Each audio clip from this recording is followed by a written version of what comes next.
beer brings peace and great health to all of us and our families. Thank you. Well, thank you, Alvi. That way, I think we all feel the same way, and I'm glad that you verbalized that very much. That's good. Does anybody have any questions for Alvi? No? Okay. Let's see. I trying to track down Senator Mia Costello's. Oh, Katie, I know I saw you somewhere and now I'm not. So there you are, right there. Thank you, Katie, for joining us this evening. Yeah, thank you, Kathy, for having me. Sorry, Senator Costello couldn't be here tonight, and I just have a couple of things to share that she wanted me to pass on. Firstly, she's looking forward to seeing the governor's budget, which will be coming out here pretty soon. I know everyone's keeping an eye out for that, and we'll be curious to see what's in the budget this year. One thing that's going to be one of her priorities, she is looking at potentially revising the dividend formula, so that's something she's going to be looking at. And the Legislative Council has recently said that the public is not going to be allowed in the Capitol building this session, and so she just wanted me to pass on that if anyone wants to set up a Zoom meeting or just a phone call with her while she's down in Juneau, to please reach out so people can keep in touch. And that is all I've got for you. Okay, well, thank you, Katie. Does anybody have any questions for Katie that she could pass along to Mia? This is Jenny Blanchard. Are you guys gonna do, what's she thinking for constituent meetings? Like, she usually holds a lot of constituent meetings in the neighborhoods throughout the session, and meetups at Kaladi Brothers or whatever. Like, what's she gonna do? Is she gonna do more frequent Zoom meetings to kind of balance that this session? That's definitely something we can look into. If anyone has interest in things like that, of course, we can definitely look at setting that up.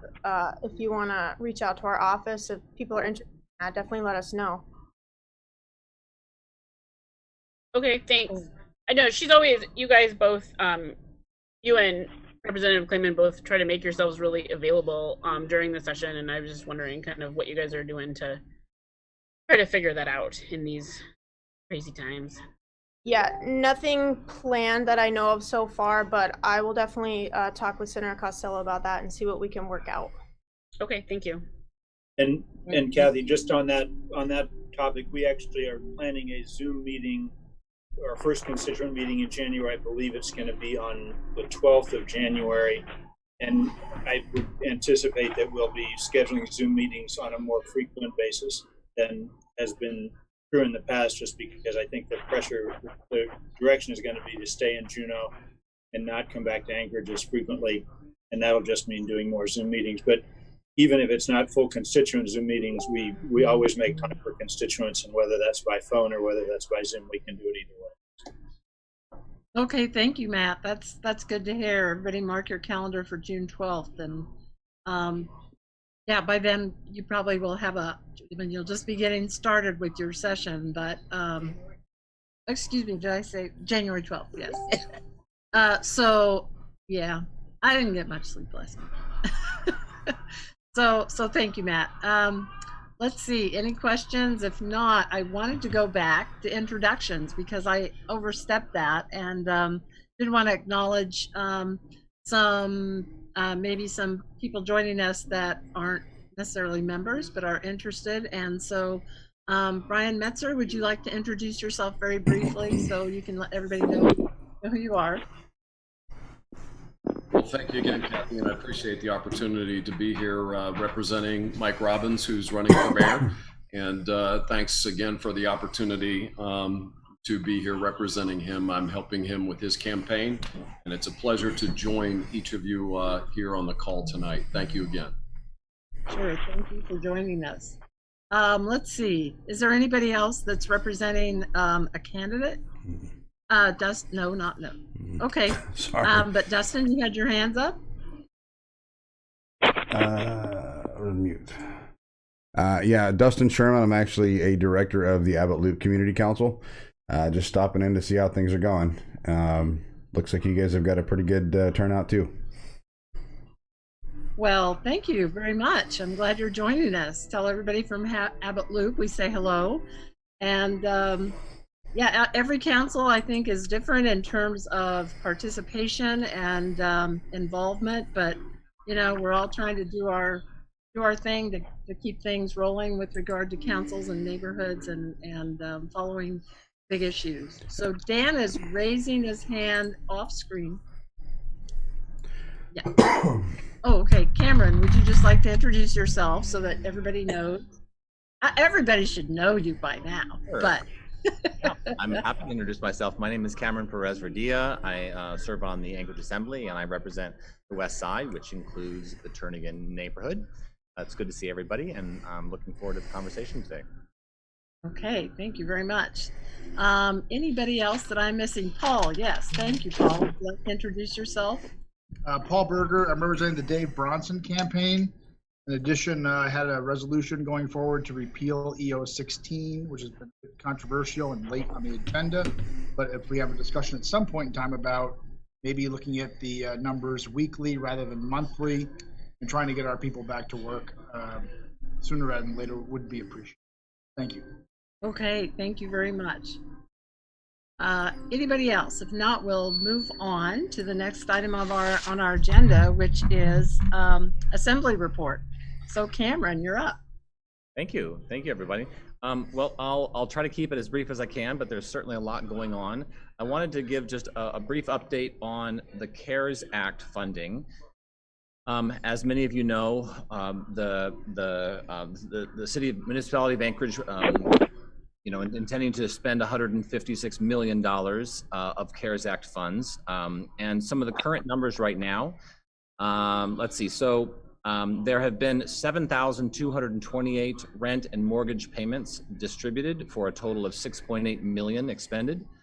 422 small business grants have been distributed for $4.3 million. The hospitality relief grants, there have been 328 of those for $3.6 million. And childcare relief, there have been $5.9 million expended to 178 different agencies. A recent announcement that I'm excited about. There is a program that has just been sort of launched. It's a $1 million voucher program, and this is direct support to individuals and families. It's being run through an organization called the Business Boutique. These are for individuals. It's a $200 gift card. For a family, it's $400. The money can be used for groceries and diapers and medication and gas and these kinds of essentials. It can't be used for things like alcohol and tobacco. Another quick update. I know that people have been following the property acquisition that has been discussed a great deal over the last few months. A few updates on that. If you've read the newspaper over the last few days, you know that we are no longer pursuing the Alaska Club on Tudor. That is no longer a focus. We are looking for another location. There have been some potential locations and more to come on that. The America's Best is still a viable option. The cost that came back from the remodel was significantly higher than we had anticipated. So we're still evaluating that, and as soon as I know more about that, I will get that information to you. The Golden Lion is going to be purchased. We're going to be closing on that soon. Let's see. So another update. There is a little bit of misinformation on. I've had a number of calls regarding a report about $20 million from the state for CARES Act funding. That $20 million that was reported on is part of the $156 million. And so just to make sure that folks are clear that amount is part of the $156 million that has already been designated in the different categories that we have. Let's see. I know that one of the topics in this meeting is the development of Ted Stevens Airport, and I've had a number of conversations with folks from the Turnagin area as well as the Sand Lake area about that. I know that the public comment has been extended to January 15th. So if you haven't submitted your comments about that, I would really encourage you to do that. And there is a meeting on Monday, a special meeting of the Sand Lake Community Council, and there'll be some updates and reports on that. So if you're so inclined to attend that, you can gather some more information there. Let's see. I wanted to just sort of share that tomorrow night there is going to be a special meeting of the Assembly, and that is to discuss a $15 million additional relief package that would provide additional funding to several oversubscribed municipal economic relief programs. Those will include $7.4 million to rental and mortgage assistance, $6.4 million grants to small businesses, the $1 million voucher program that I mentioned, as well as $600,000 for United Way and Alaska Hospitality, which are going to go directly to pay for local restaurants to provide meals, families that are struggling to make ends meet. And then, of course, the topic that I've been having probably the most conversations on is regarding Emergency Order EO 616, and I know there's a number of folks here who I had conversations with last night at the Spenard Community Council about that. And I would just say that that I'm very concerned about that as well. I'm concerned that the impact that it's having on our businesses and our families, and I've had a conversation with I plan on having a conversation with the mayor over the next few days, and really trying to get a better understanding of not only sort of the justification for that, which I believe at this point it is justified, but I would agree with some of the thoughts that that we need to be evaluating this week by week as opposed to month by month. And so it's certainly going to be an ongoing conversation as to whether to continue to have restaurants closed or not, and balancing the public safety of the citizens of Anchorage with the economic impact that it's having on all of us. So that's my report, and I'm happy to answer any questions that folks have. Okay, Jackie, did you have a question? No. Oh, okay. Sorry, I just saw your box light up. I just might add a little bit with regard to the development proposal at the airport. You know, it is, for those of you who may not be familiar with it, it's a proposal for a large cargo-related facility along north of Raspberry down in the Sand Lake area. That's just, and John Johansson will be filling this in on this during his airport report in a bit. That's just one of several developments that we've been following in both North Air Park and West Air Park that collectively would certainly have a big impact on surrounding land uses, including residential and recreational and natural areas. So we will hear more about that, but I had heard that that the extension deadline had occurred, and kudos to Sand Lake Community Council for really getting into that topic and trying to find out more information and get their concerns addressed. So so does anybody have any questions for Cameron? This is Pat. Sorry, Pat. Sarah had her hand up, and then I'll okay. send you. Okay. Sorry, I had some technical difficulties earlier, but I'm trying to take notes. Cameron, I missed it.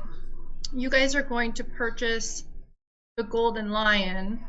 So the monies that we're going to go, what's the total bill, and are the monies that aren't going to go to purchasing the Alaska Club and the hotel, will that be going back into the community, and will we be able to do that by the end of December when those monies were supposed to have been spent? So my understanding at this point is that the America's Best is still being considered as a viable option. The What I've been told at this point is that the cost of renovation was higher than they anticipated, but they're still sort of in that negotiation process. So as soon as I know more about where they're going to land on that, I will let you know. The Alaska Club is no longer on the table, but they are actively looking for another location. And my understanding is that they have a couple of options. I don't know where they are. They haven't shared that yet. As soon as I know more about what that location potentially would be, I can bring that back. So my understanding at this point is that those funds have been allocated for those purposes, and that they can continue to look for facilities that were intended for those same purposes. Okay. So I thought that was part of the monies that was supposed to be spent by the end of this year. Is that the case? So, and I'm gonna be cautious with because I'm certainly not an expert, but my understanding is that we were able to use some of those funds, and the direction we got from Treasury was to put that money directly into public safety, which allowed us to free up those funds and not have the same deadline that we originally had. Okay. So we are not faced with the same December 31st deadline that we originally were. Okay. You're just you guys are running out of time. Yeah. Thank you. Thanks. Hey, Pat? I just wanted to know what time the special assembly meeting was. Yeah, it is, it's on my calendar here, I'll tell you. It is going to be at 6 p.m. and I'm happy to post the Zoom link in the chat so you guys can get it. Hey, thank you. Yeah. And just FYI, because I'm kind of busy with stuff, I don't tend to check the chat. So if somebody else has seen something or saying something, you know, I'll let somebody else maybe verbalize it to the whole group, so that because I don't even know what I'm doing here. So so anyway, I apologize for that. If I'm Doing great, Gabby. not responding to the chat that's going on, but I appreciate everybody sharing. I'm just can't be involved with it. Okay. So if we, you know, I might take this opportunity, Cameron, to go back to the airport development, and I appreciate you working with Sand Lake. You know, we also have there's nothing that is out for public comment right now with regard to the other proposals at the airport, but we would really appreciate at both the state and local level some support and coordination to try and come up with a dialogue with the airport and some of these lease applicants, so we can have a broad discussion rather than just submit your comments and then we never hear from the airport again with regard to what they may do with our comments. We really feel that that's important as they're considering these lease applications. And so, Cameron, anything that you may be able to do as well as others, our council would really appreciate it. So yeah, and I'll forward you, Kathy, some documents that have helped me to get really up to speed on it, and you can distribute those. There's also Ed Cornfield has put together a Facebook page, and it's actually been pretty informative. And so I'll forward you that link as well. I've been trying to get more informed about it and make sure that I'm really aware of this, because I've received, you know, probably 20 phone calls and emails over the last week about it, and wanting to make sure that I'm being really responsive.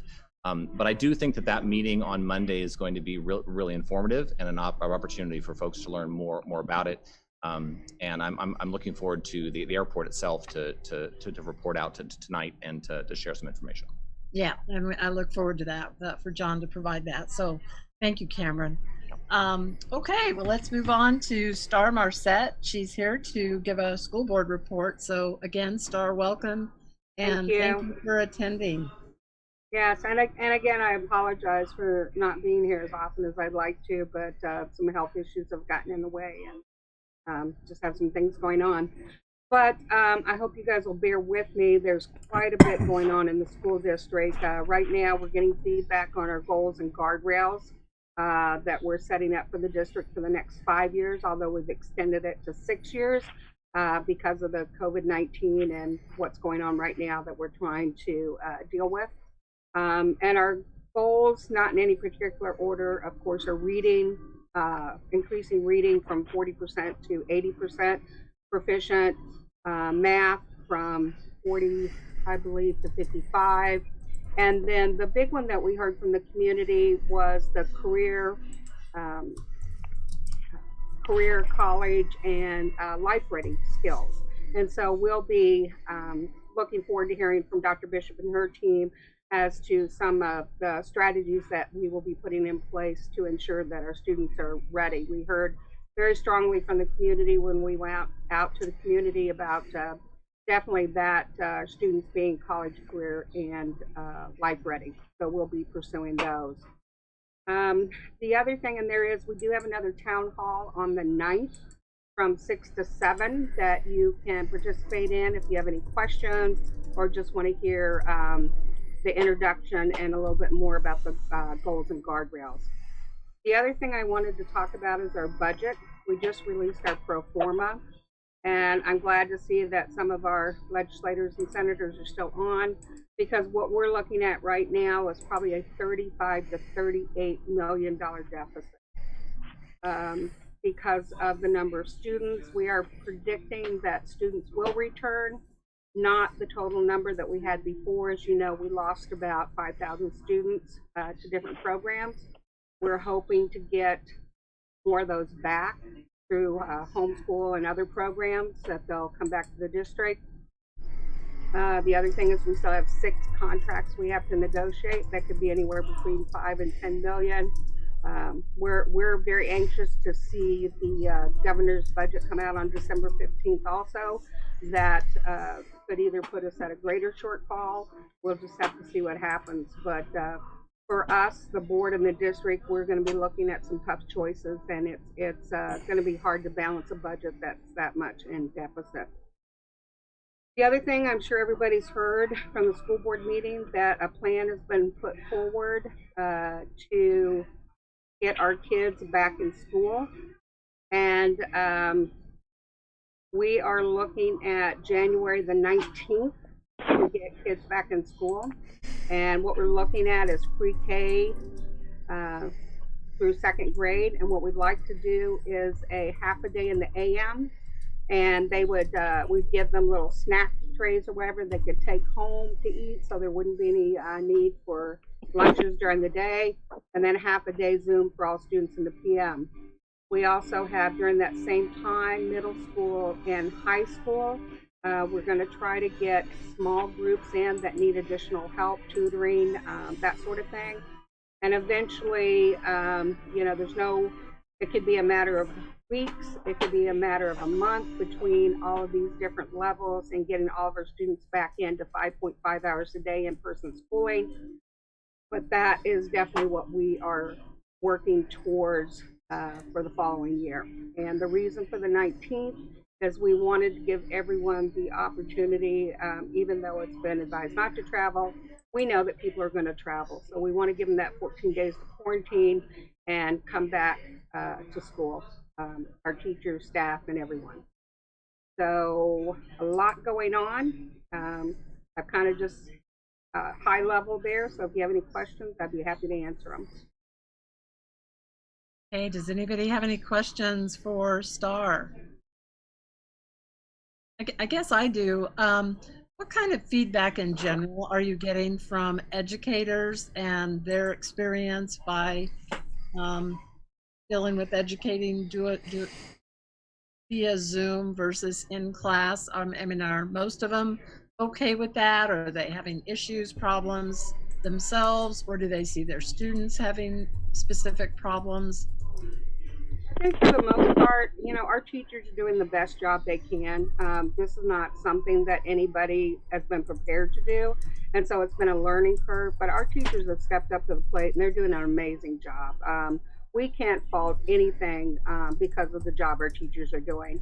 Our students, you know, we say getting our kids back in school, the reason we need to get our kids back in school is because of students.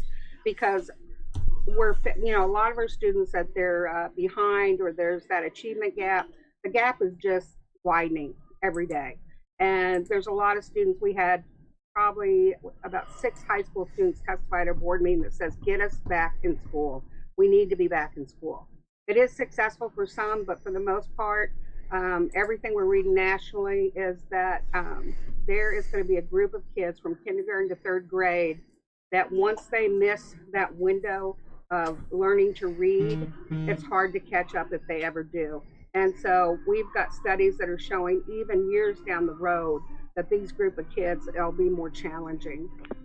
So we need to get our kids back in school. We do have kids in school now. We have small tutoring programs. Abbott Loop just opened one up. It's been done successfully. We have a little video out there on our website that shows kids in their masks saying how grateful they are to be back in school. They love it. They're wearing their masks. And I, for one, believe that that's the right direction, and we need to get kids back. Okay, well, thank you. Anyone else have anything? Or yes, go ahead. Justin?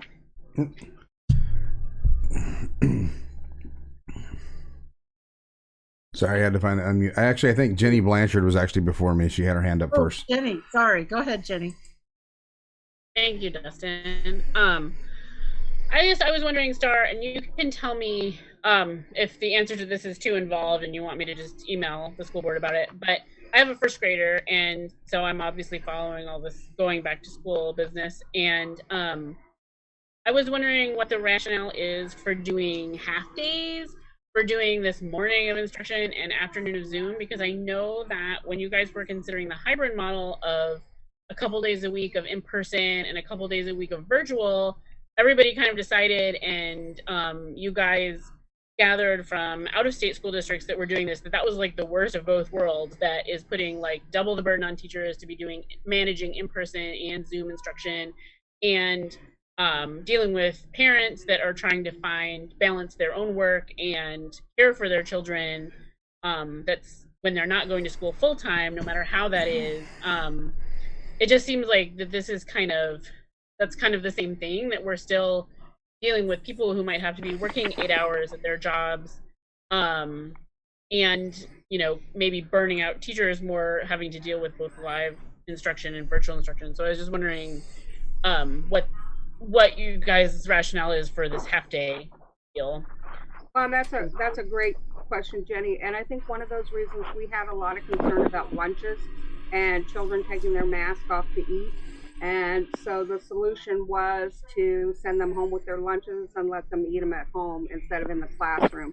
So I think that was one of the reasons, to look at a way to alleviate fears. Teachers had those fears, so did other individuals. That could change, and eventually it will once we get everyone back in school. But I think that was the thought process as far as half days. Thank you. Okay, Dustin, go ahead. Yeah, Star. Thanks for being here, by the way. We appreciate you coming in to the community councils and filling us in. So I had a little, I guess, a question, and I haven't been able to ask any of the school board members of this, but so my wife is actually a special education teacher. She teaches over in Fairview. And, you know, she's really worried about her students right now, the ones that can't. She deals with a lot of people that are a lot of kids that are in foster care. She deals with a lot of kids that don't have the resources to be able to get on to Zoom and stuff every week and every day.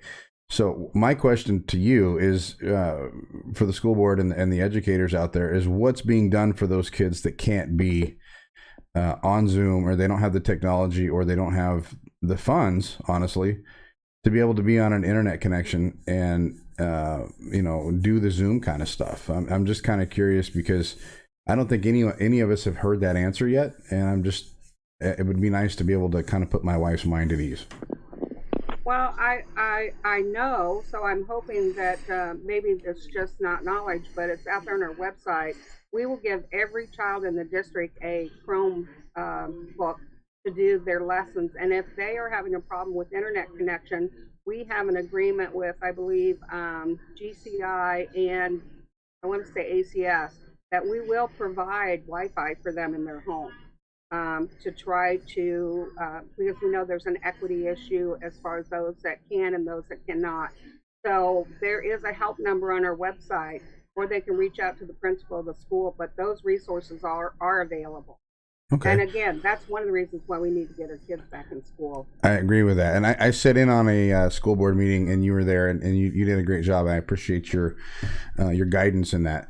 I have one more question real quick. Have you noticed or have you heard of any kids that are not being able to go back in, and whether or not we've heard any suicide rates going up or we've heard anyone hurting themselves? The reason I'm asking is because I'm friends with a family and their young son. This is very hard on all kids because they're not allowed to hang out with their friends, and this is something that they've never dealt with. So I had a friend of mine that their young son had been online late at night one night and had started talking about hurting himself, and the police actually showed up at his house at 3:00 in the morning. Someone in Canada was on there chatting with him, and they panicked and they called the police department, which they should have. And the police department showed up at 3:00 in the morning to check on the kid. So I'm happy that they did that, and some things came out because of that. But I'm just kind of wondering if you have heard anything along those lines. You know, we have heard people want to see numbers, and it's hard to have numbers for those type of things because you get a lot of kids that, you know, failed attempts, or, you know, we've heard instances of there's kids are cutting themselves. You know, you just heard about the 11-year-old that shot himself in the Zoom meeting.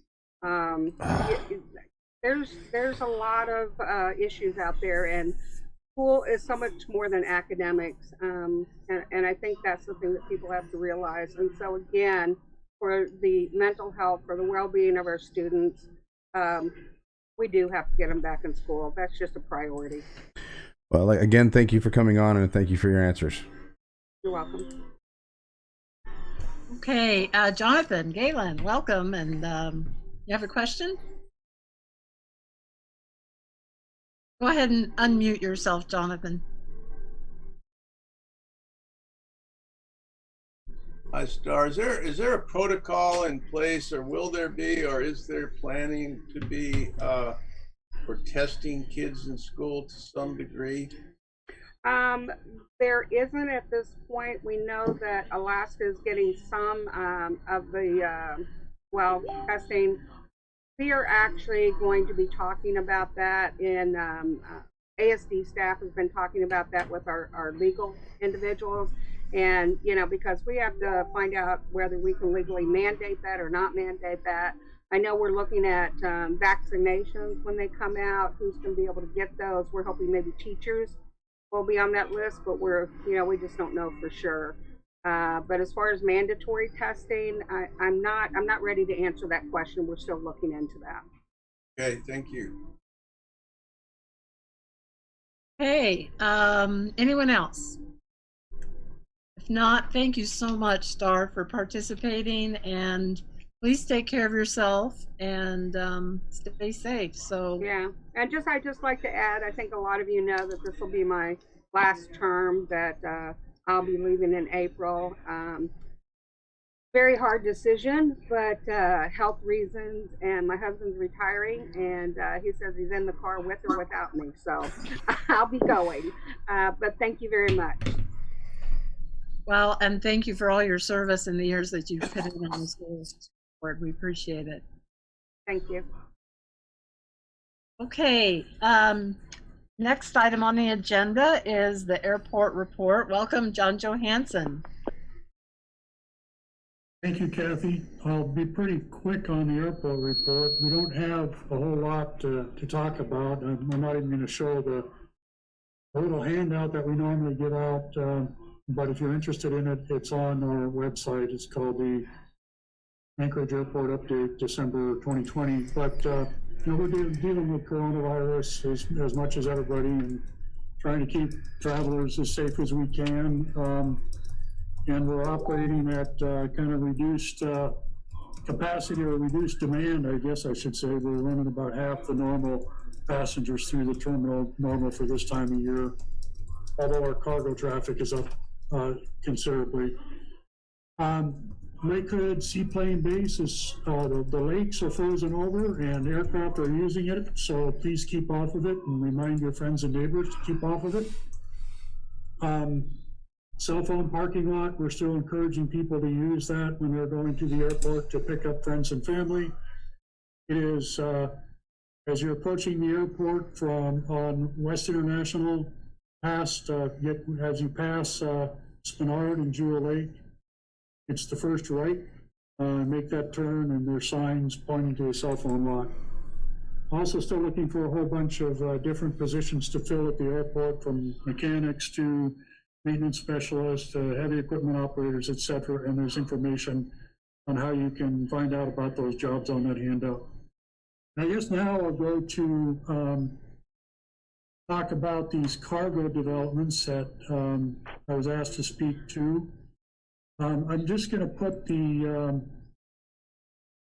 hang on a minute here.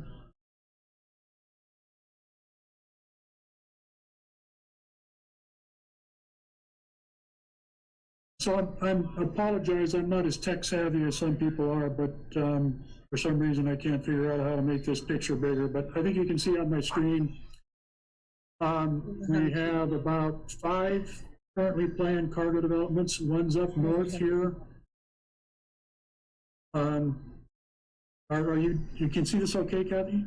Yeah. Yes, I can. Dan's telling me to turn up the volume, but I don't know how to do that. I apologize. I've never been trained on this, so trained on the Zoom, something I just haven't been able to do. So I can apologize. Hear. Okay, well, just for a little orientation, for those that can see my picture here, my cursor is going across the east-west runways.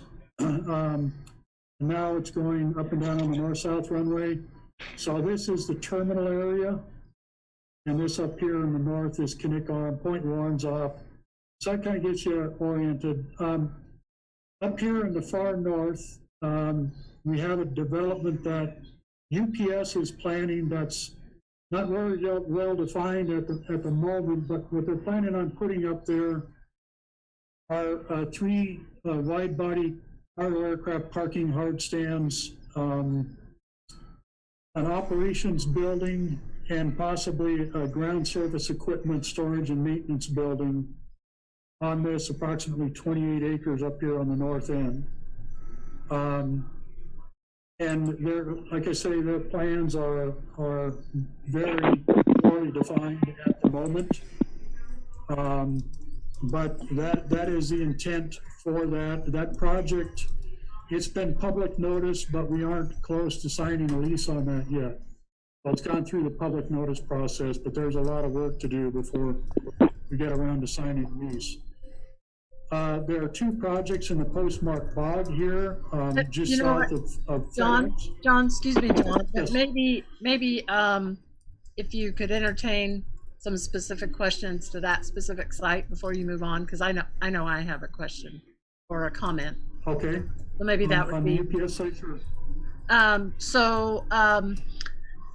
Quite a few years ago, there was a proposal for some cargo development in that exact same spot. And we worked with the proposed developer, and I think, was that AGLAD? I think I remember the name right. Maybe not. But yes, anyway. There was actually a development plan up there. They were going to mine material out of there for filling the bog after they dug the peat out of the Postmark bog. Okay. So it wasn't I know they were gonna. Just, yeah, something was gonna happen to that. It was a glad though, yes. Okay, thank you, John, for clarifying. Anyway, we were very concerned at that point, and still are, about, at minimum, I mean, we did not want that area developed or you know, the wooded nature of it and the sloping disrupted. It is on quite a bit of a slope, so we knew that was going to create quite a bit of disturbance. So we asked if the lease applicant could leave a wooded buffering area up along the road and south of the pipeline easement, which tends to stay kind of cleared. So, you know, to get a good buffer, because the coastal trail is right, of course, north of the road. And they actually agreed to that. We met on site, we walked the terrain. They actually were very open to that, but then they withdrew their whole development plan. So that land has remained in its natural state, relatively natural state since. So that's kind of for us to have the opportunity to meet with that lease applicant and see if that could be worked into the lease agreement, that they could agree to that. We could go out on site again to kind of document where we think a good buffer would be. I mean, that's the kind of stuff that we would like to see happen before everything has already been decided and the bulldozers start to roll. So, so that's a comment, you know, on that particular. Got some history. We've got history of being involved, and we'd like to see our ability to kind of minimize some impacts on that area as well. Yeah, I remember that well. I was at the airport and quite aware of all those conversations. So we will have those conversations with the developer and see what we can do when they get a plan for the area. Any other questions on UPS? Okay, I'll move on to, I'll just go south. FedEx has a planned development in this area. It is, how big a site is that? It's about 19 acres. What they plan on doing in this northern portion right here is putting aircraft parking. This is not for jumbo jet wide body aircraft. This is for their smaller aircraft that they use for distributing packages throughout the state. So this is an intrastate distribution center. And there will be a building down here in the lower portion of the southerly portion with some employee parking next to Point Warrensoff Road. And that's going to be the gist of that development. So these are turboprop and smaller aircraft that are going to be parking there. Now, Kathy had asked if I would touch on a little bit of the stuff associated with contaminated soils in the bog. Most of you, I think, have heard of the PFAS issues that airports around the country are dealing with. PFAS is a family of chemicals, several of which have historically been used in aircraft film forming foam, basically firefighting foam, AFFF. And so for many years, our fire personnel, we have a fire department and police department right here where I'm highlighting, when they tested their equipment to make sure that it was functioning properly to pass FAA inspection so we could operate as a commercial airport, they sprayed the foam into this bog area. And at the time, we didn't know that PFAS was a problem. Well, now it's a problem. So this whole bog is contaminated with PFAS. The current plan, because remediation of the site would be prohibitively expensive to get all of the contamination out of there. It's in the soil, which is mostly peat. You're looking at about $700 a cubic yard to remediate that soil once you dig it out. And with the volume of material in there, you're looking at about $150 million to just deal with the PFAS. So we've been discussing with both FedEx and the other plan development there that we need to figure out a way to not deal with the PFAS. DEC and I believe EPA are not making folks clean up PFAS contaminated sites unless there's a potential of the PFAS migrating to groundwater or drinking water wells. That's not the case on airport. So it's our belief, and generally the discussions we've had with DEC are that we'll be able to leave that PFAS in place. So currently the developers, both FedEx and the other one, are looking at building the buildings on piling and to surcharge the rest of the site that's going to be used for aircraft parking to consolidate the peat under many feet of soil so that it will be relatively stable and not settle in the future. So, but the other development here is another private, well, all these are private developments. This one happens to be from a company called Alaska Cargo and Cold Storage to the south of the FedEx, but in the same bog. And what they're proposing is a very large warehouse in this larger rectangle portion, and a smaller warehouse that is cold storage in the smaller rectangle. And those buildings are going to take up the majority of the lots. There is going to be no aircraft parking on this site, but their intent is to move cargo from aircraft parked on airport hard stands here and here to and from the facility to facilitate cargo transfer operations primarily. So they're going to, in inclement weather, bring the cargo off of one aircraft, put it in this building for a few hours or a few days, and then when another aircraft comes in that's moving to the city that cargo has to go to, they will move it onto that other aircraft. So it's a cargo transfer facility. So that's it for the bog. And again, we're trying to avoid the PFAS issue by hopefully getting the buildings on piles and not having to remove the PFAS contaminated peat. So, John, I just want to clarify. So you said there would be no taxiing of large planes between the hard stands to the north and those facilities. There'd be truck traffic only. Correct. Okay, thank Correct. you. There could not be, because there is going to be no aircraft parking in those facilities. On this one I'm speaking to right now, there will be aircraft parked on FedExes. Yep. Okay, thank Hey, you. Kathy, it looks like there's some folks with their hands raised, and I don't. and I maybe just wanted to mention for folks who are new to our council, we are still kind of learning the Zoom mechanism, and because we're as you know, used to meeting in person. So if you're not getting recognized, maybe just speak up verbally when there's a good break.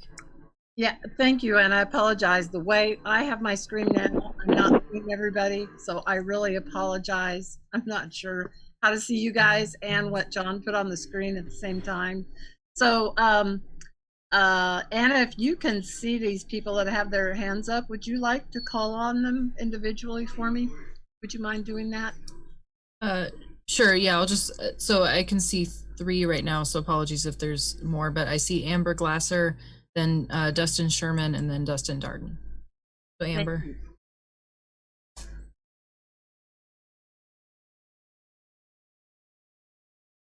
Oh, Amber, I don't know if you're still there. We can't hear you. Sorry, I am new to Zoom as well. I was hoping to talk to the school board member, but I am from Spenard and I've grown up in this community. I love Turnagin and I'm in the service industry, and I just wanted to say hello and thank you for having me. Well, thank you so much, Amber. I apologize that I did not see you wanting to ask Star. I'm sure any questions that you have or comments, just email her or give her a call. I'm sure she would be happy to respond to you. So I apologize. Oh, that's totally okay. We're all learning this new technology and getting used to all of the changes. So I appreciate you having me. Thank you so much. Kathy, I can hold on till the end of the meeting too if anybody has other questions that we missed. Oh, okay. Thank you, Star. And then next, I think, was Dustin Sherman. Actually, I didn't have any questions on this. It was for the school board, and you guys already took care of that, so I apologize. I can't see my screen entirely right now because the airport stuff's still up. So if that could be taken down, then it would probably allow you guys to see everything again. Dustin, if you scroll to the right, I had that same issue. You scroll with your finger and then you pop up, because it's weird when you can't see. Oh, I can see myself. I can't see the shot that I had earlier though, because the airport stuff's up there. Yeah, I had the same issue, so maybe your setup's different. So, Dustin Darden, I don't know if you had a question for airport or if this was for a prior item. Yes, I have one for the airport. Thank you, Kathy. Is that Kathy? Yes, well, Yeah. thank you. Anna called on you, but thank you. Hi, Dustin. Nice to see I don't know you. who I'm. And then LB Gray Jackson, Cameron, Sarah Haley. Look at that. Okay, Mr. Airport Man. Who's the regulatory commissioner? See, there's the airport. I don't know if you got it on because it's on your. But if you scroll to the left, then boom, there's Kathy, Pat, Redmond, and Pam. So Airport Man. Who's the regulatory commission that you all are working with? Are you working with also FAA, EPA on testing of chemicals? Because I'm interested in this dumping that transpired. Because I've been fascinated There are many. that. You go ahead, bud. Yeah, there are many regulatory agencies that will be involved. The PFAS issue is being dealt with by the State of Alaska Department of Environmental Conservation, so we're working with them. FAA has to approve all of these developments from an aeronautical airspace perspective, and for compliance with our master plan. I'm sure, lots of people will get involved in speaking to the wetland permit when the developers apply for a wetland permit for the developments in the bog. There'll be lots of state agencies involved in reviewing that permit application. So lots of agencies. So then on the airport itself, is there a MSDS safety data sheet for the chemicals that are used with the fire department? Of course, I'm sure there's a 3-ring binder, just probably 10 of them in there. But what about for the planes themselves? Is there an MSDS safety data sheet on the chemicals that are loaded into aircrafts so that we can make sure? I don't know the answer to that. I don't know the answer to that question.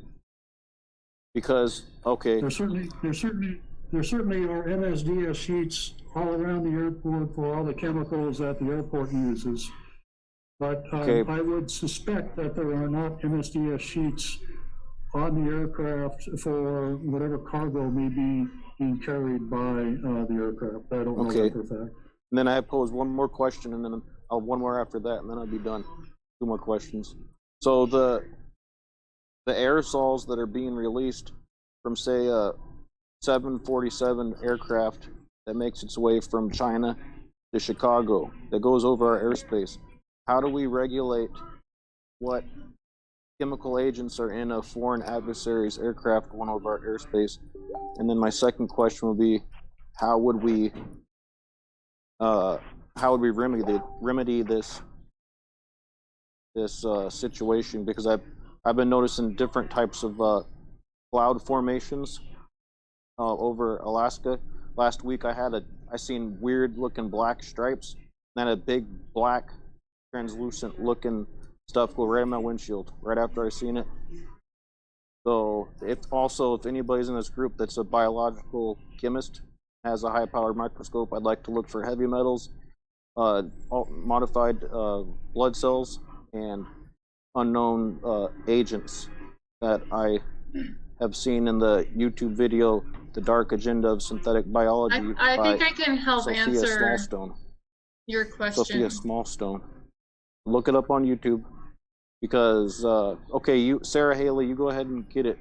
Dustin, we got to keep moving. So I'll answer your one about hazardous material on a cargo aircraft. Each cargo aircraft has a DG manifest. So all hazardous materials on that plane, the paperwork is with the pilots, but we also keep a copy in a file. So yes, and then we gotta keep moving. You keep it in a file.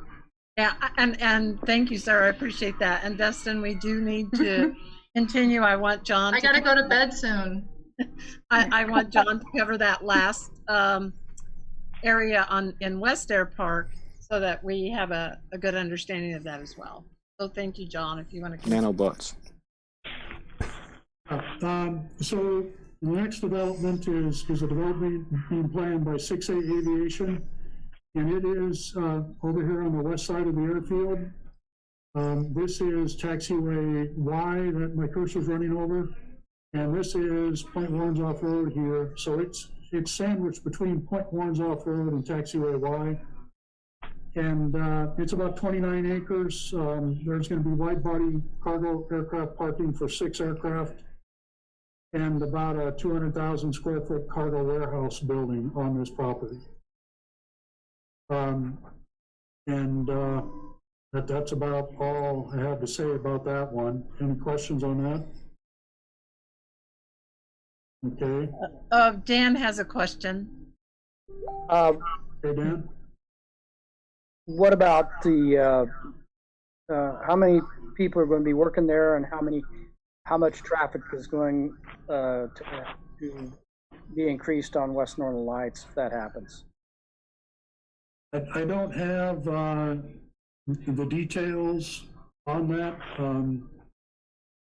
You know, I don't know how heavily staffed it's going to be. My guess is there'd be well, I really don't know. I mean, I could speculate, but my guess is there'd be a dozen to 2 dozen people working there.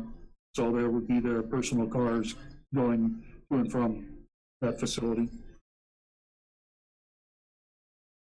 Does anybody else have any questions on that development for John? I'm just going to be really brief because we do need to move on, but if we want to briefly move back to the 2 developments along in North Air Park, in Postmark Bog. I know we as a council have expressed concerns with regard to potential truck traffic, so it doesn't sound like there would be any from the cargo and cold storage development, but potentially FedEx, and I know Sarah can provide more information to the board so that we're better informed about that one. Since Sarah works for FedEx, and that's awesome.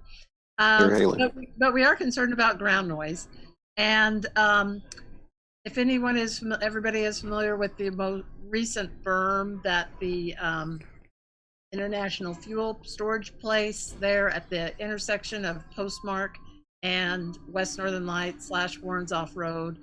They built a large berm and they're going to landscape it.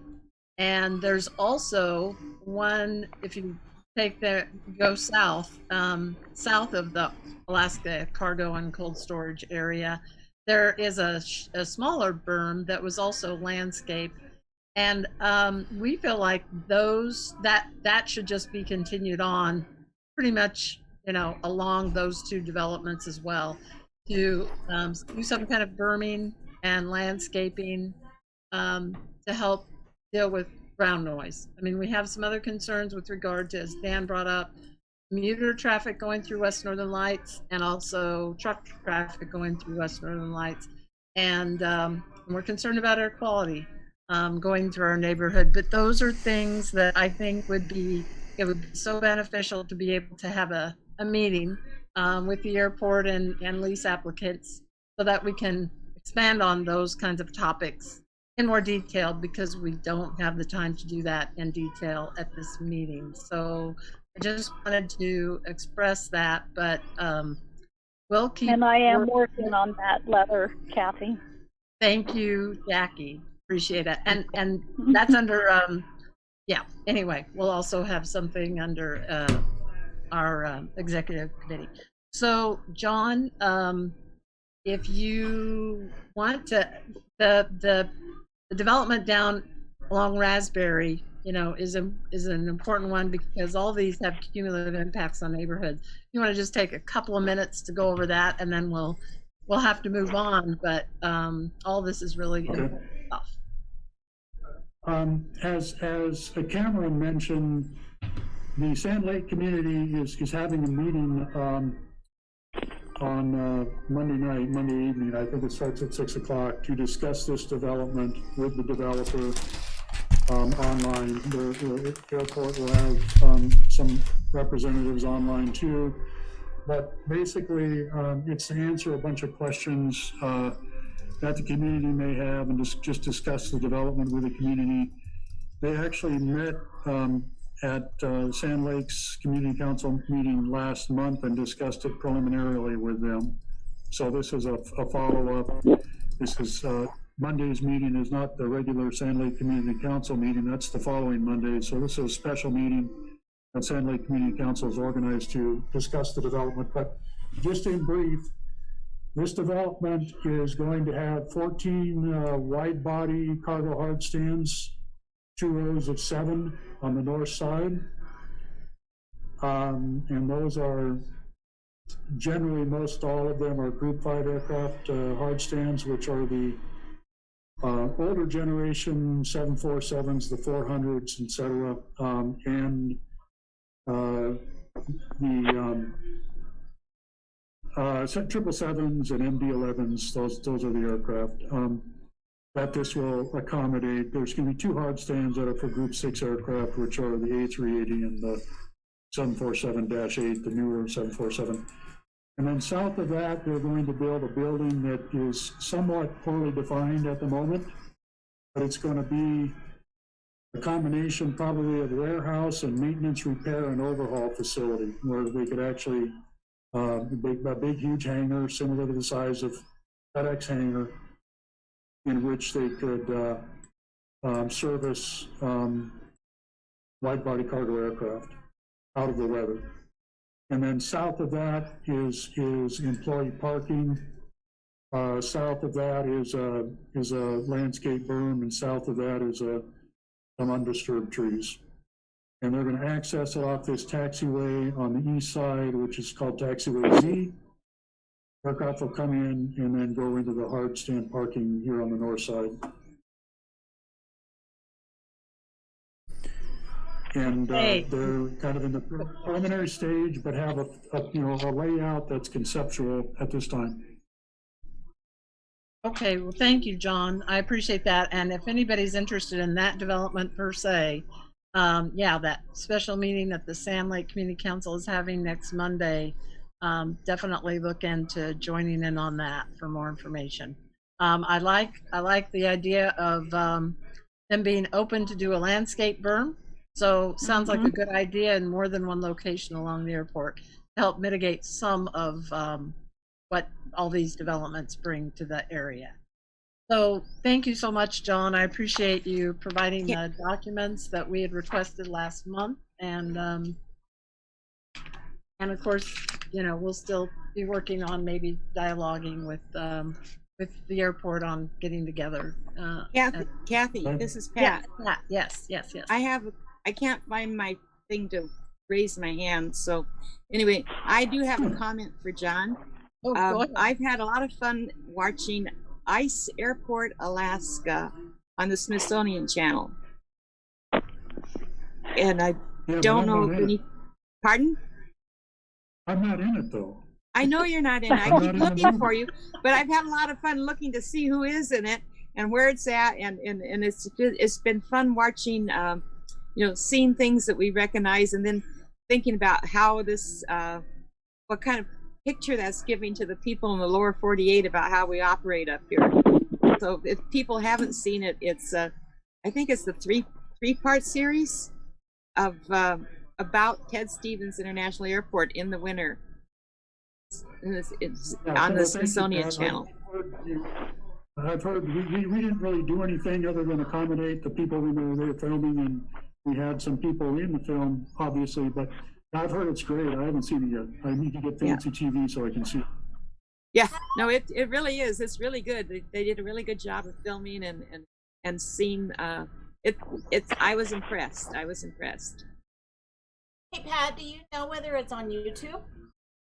I don't know. I just know I happen to have the Smithsonian Channel, and I was flipping through one night, just flipping through the program guide, and caught this. I thought, what are they talking about? And then I turned it on, and my gosh, I looked, oh, I know where that is. It would be really fun to watch. I'll have to see if it's on YouTube.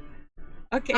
I know that in the latest edition of Plain Talk that just was emailed out to those who are signed up for Delivery Gov, he had an article, John Bender had an article in that Plain Talk newsletter, or somebody wrote it, with regard to what you're talking about, Pat and Pam. So I'll try and remember to forward that to you because it said where it's being broadcast. I just don't have it in front of me right now. Hey, Kathy? Yes. This is Cameron. I just wanted to mention that I posted in the chat both the information on the date and the time, the link to get on the meeting on Monday, as well as the link to provide public comment. I also posted a link for the master plan for the airport, and I can send those to you so you can post those in a different location. But just so folks have that information, I'd encourage folks to both review the master plan and also to, if you have time to attend the meeting on Monday. Okay, thank you. And John, could you take off your map screen now so we can kind of start seeing I more don't know of how it? to unshare.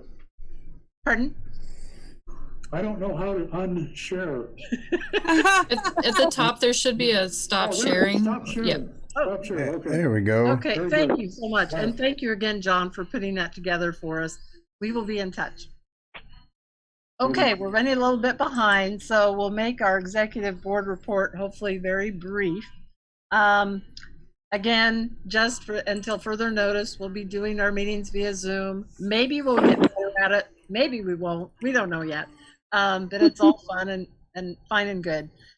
Treasurer report, we always have one in December. So Sandy Rabenowicz, our treasurer for this month yet, would you like to give the treasurer's report? I will. Give me a moment to pull it in front of me. So in a nutshell, our accounts are largely unchanged from my past reports. Savings account has $1,613.81. Checking has $565.05, which gives us a total of $2,178.86. And Sarah, if you want a copy of that, just nod and I can send it to you in writing. It makes it easier to capture. Okay, I'll do that. There have been no expenditures in the past quarter, and I will file an end-of-year report, a written report for the records when the December statement from Northern Bank comes, which will be sometime in January. That's the end of my report. Okay, thank you so much, Sandy. Yeah, anybody have questions? I would just like to thank you, Sandy, so much for being treasurer and also an at-large board member previously. Yay. So thank you so much. We know you're not serving on the board for next year, but we wish you all the best on all of your things that you're going to be looking at, and we will all be thinking of you. And of course, we encourage active participation in the council whenever you are able to do so. So thank you again, Sandy. Really appreciate Welcome, it. and I think you'll see me around. I'm not going to disappear. Thank you, Sandy. Sounds like a plan. All right. Okay. Announcements. There was they were emailed out with the meeting notice, and I just want to briefly bring up a few of them, but be sure and look at the whole thing. Well, we'll talk about that later. So I'll just bypass that one. It's at the very end of our agenda, so I'll mention it now, but then it'll be emphasized by Sarah later. We're still dealing with our Spenard Beach Park challenge grant, trying to raise funds by the end of the year. So if you want to consider a donation towards improvements like picnic tables and other amenities, we would really appreciate it. And just think about being generous right before the end of the year. And Sarah will expand on that in terms of our fundraising efforts.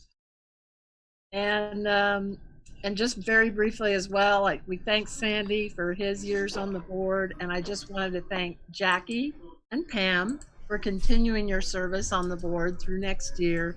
So for this year's service and also next year. So thank you so much for that. And I think that's kind of all I wanted to bring up, but please look at the announcements. There's lots of good information in them. Let's see. So Federation of Community Councils delegate report. We did meet on November 18th. We covered a lot of stuff. and I won't even attempt to cover it now, but we did talk about APD, and they're looking at the body and vehicle cams and are just working out funding and logistics and all that. And there are 3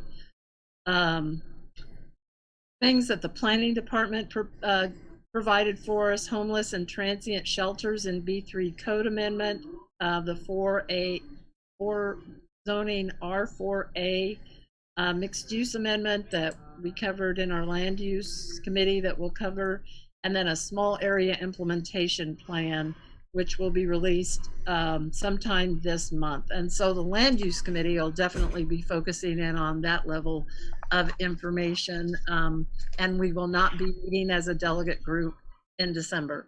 So if anybody has any specific questions about anything going on with FCC, please contact me, but I won't take the time to go through it here. But they're always very informative meetings. Next, Jackie, would you like to discuss air quality? Kathy, can I ask you a quick question? Yes. The next FCC meeting? I'm sorry, what?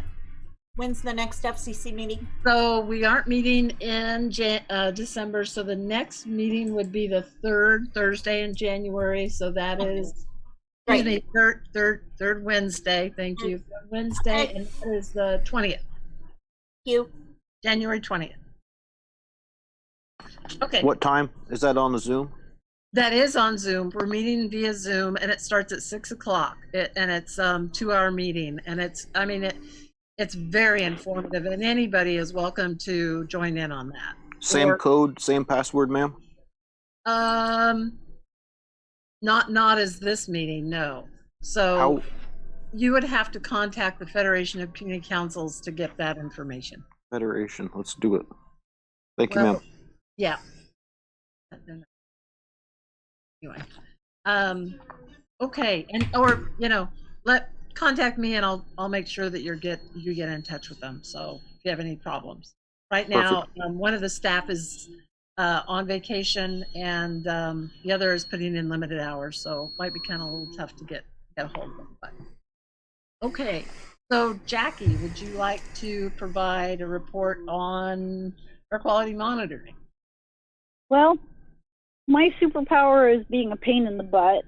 And I've been trying to get a hold of the person who is supposed to be administering this program from AARP. I don't know if anyone else saw it in the bulletin in November, but the municipality of Anchorage was issued a community air quality challenge grant, and the grant was to install air quality sensors and then provide email and text notifications to residents to inform them of air quality.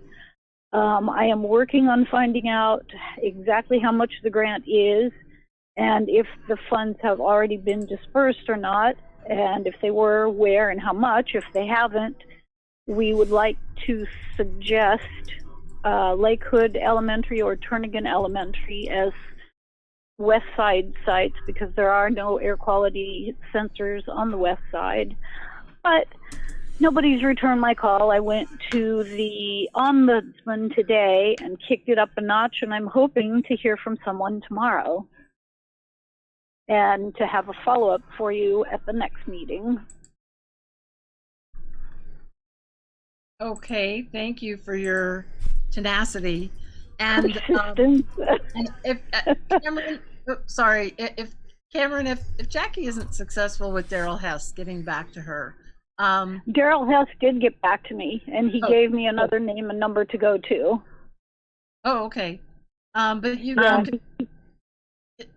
sorry, Jackie, 1 second. So yeah, Cameron, you can hear that Jackie has had to play phone tag, and she's getting what I would consider at this point the runaround. Yeah. And so maybe Jackie, you and Cameron can get in touch with each other, and maybe you can dig up this information that she is not being able to find out in a immediate manner. I'd love to talk with you about it. If you want to send me an email, I'd love to find a time for us to talk over the phone. Okay, I actually put in a call to Chris Shuddy at the Office of Economic and Community Development, who is apparently the supervisor of the person to whom I've left 5 voicemails in the last week and a half. And that's why I'm saying I'm hoping that he will give me a call back tomorrow. I think I've kicked it up a notch. But perhaps Kathy, you can get me Cameron's number, email, all that good stuff. Yep, I can do that. Okay, that would be great. Thank you. Okay. Let me write that in red so I don't forget.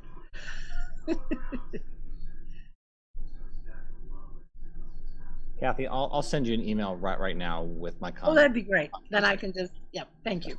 Thank you very much. And thank you, Jackie, for pursuing that. Okay, no problem. the last thing that I have under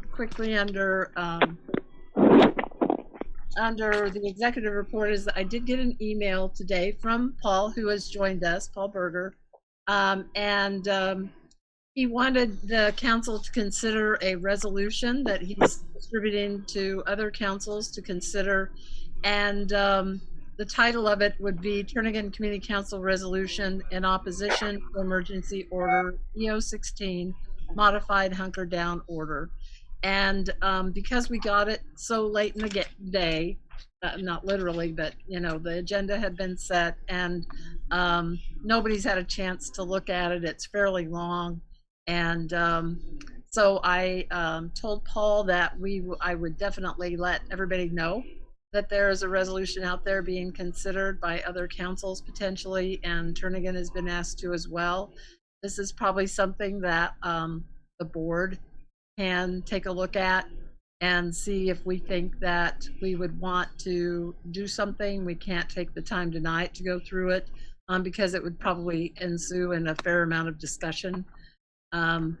But we definitely will look at it as a board and see if we want to pursue it. There's pros and cons, but I think there was some good information earlier, some comments about maybe considering a shutdown on a weekly basis versus a whole month, which is where it's at now. It's the whole month of December for that to be in place. And we know that there's some hardships as a result of this hunker down, but it's also viewed as helping with our situation. I don't know how many new cases of COVID were in Anchorage today, but I know at the state level it was 760, which is an awfully high number for, things aren't getting better. So we as a community need to do something.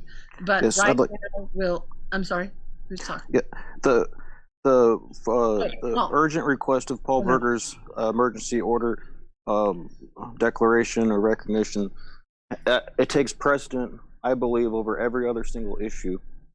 This is the most hideous attack on the United States Constitution. I'm sorry, who's speaking right now? This is Dustin Darden. Oh, Dustin, we don't. The PCR tests are inaccurate. We don't have time to address this at tonight's meeting. It was on very short notice, and it's a very long resolution. Yes, and this is a very, this Constitution was established in 1776, and this tyrannical Cameron Diaz. I'd like to make a motion to table this item and move to the next agenda item. You people are tyrants. Second. Yes, I second. Degree Jackson, all of you. Dustin, please stop. Dustin, I know you're for me, but please, I beg you, stop. This is a serious business. I have employees, I have tenants. I need a serious conversation about this to table it before this council, which is a very influential council. Amber, please wait as well. Let's put some picnic tables up. Let Kathy do what she's doing. If I have an opportunity to speak, that's great. If not, that's fine. They're considering it. If folks want to talk to their representatives like Cameron and others, that's fine. That we can encourage them to do that. But right now, what you're doing is not helpful. Sorry, man.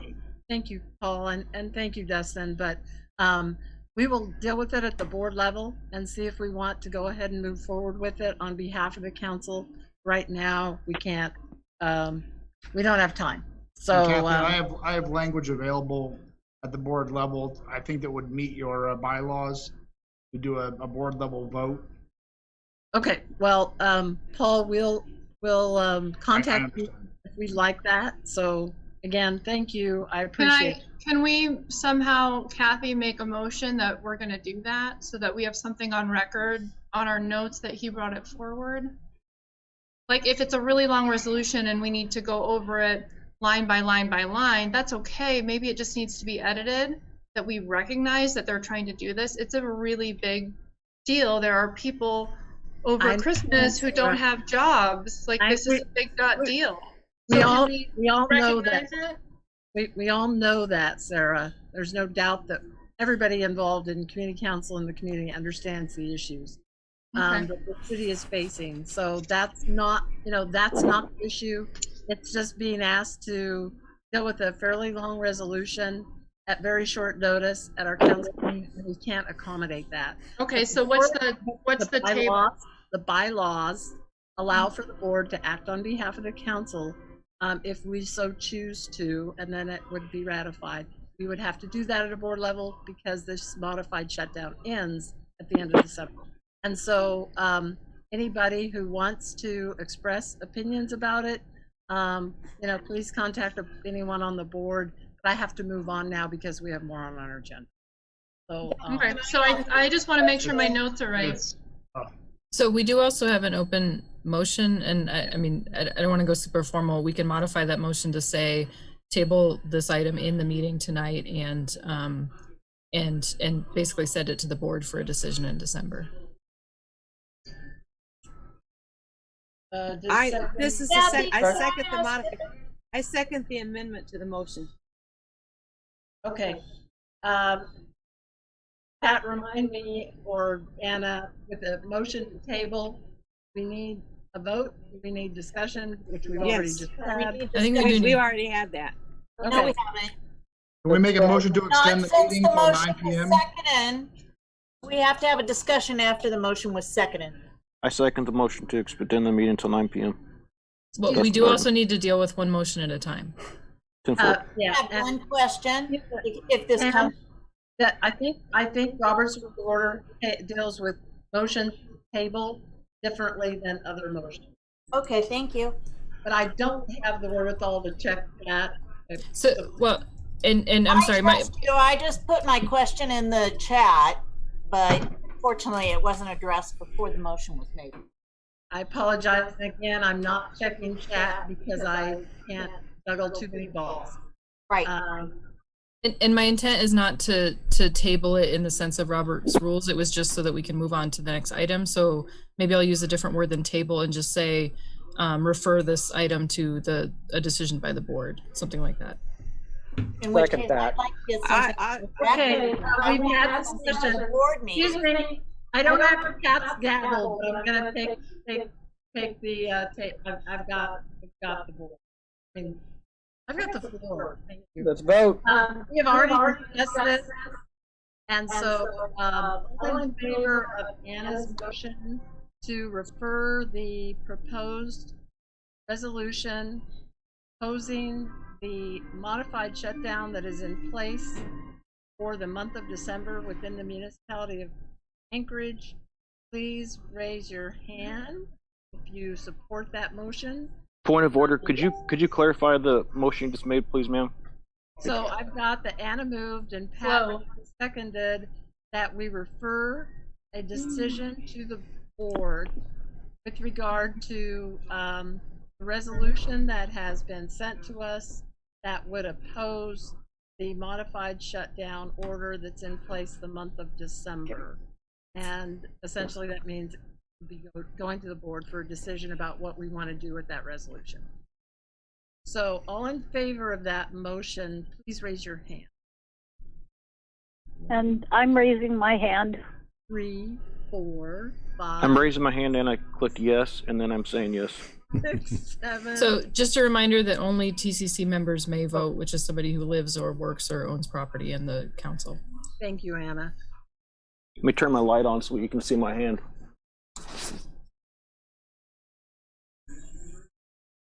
I think I have 7. And did you get me as well? I believe so, but okay. Just checking. Fine. You see my hand. Actually, I think there's 8 now. I apologize. 8. And is anybody opposed? I have 1 person opposing, so that motion passes.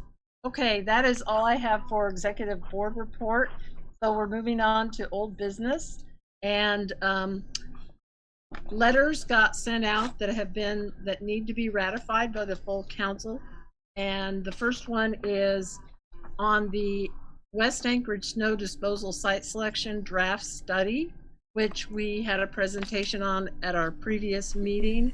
And so the land use committee came up with some comments, and we submitted them, and it was sent out with the email notice.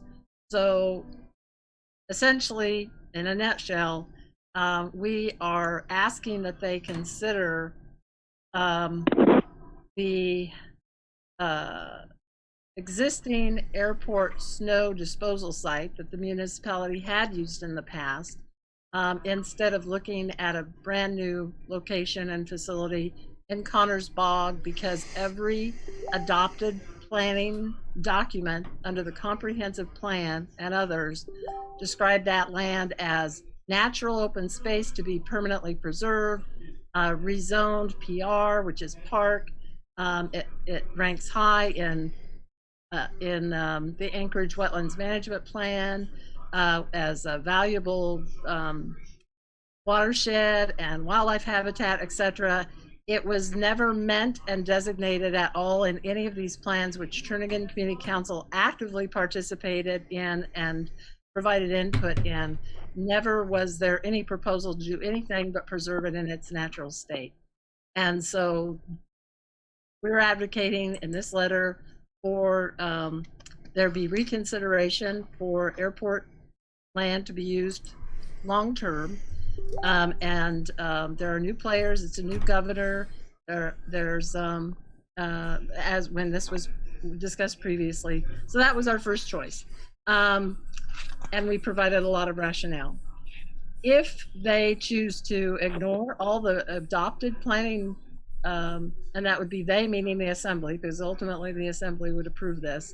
If the assembly chooses to completely violate the intent of all the planning documents, which are spelled out in this letter in detail, we do request for some mitigation.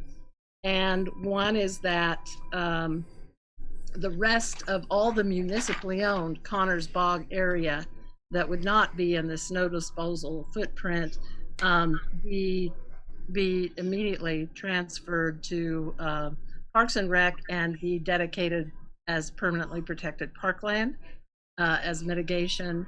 Limit fencing so that there's wildlife movement.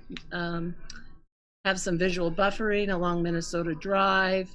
Require natural drainage patterns and all other enforceable policies in the wetlands management plan for this site be enforced.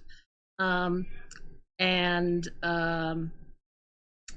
provide an opportunity to address the Parks and Recreation Commission, which this went before, but not an official public hearing. And the Parks Department or Parks Commission said, hey, we're all good with destroying a big chunk of natural wetlands and all the planning documents that show it be preserved. So that's the essence of the letter. It's a long letter, but it's very detailed, and it was sent out with this meeting notice. So I need a motion to ratify the comment letter that was sent on behalf of the council so that we could meet a comment deadline.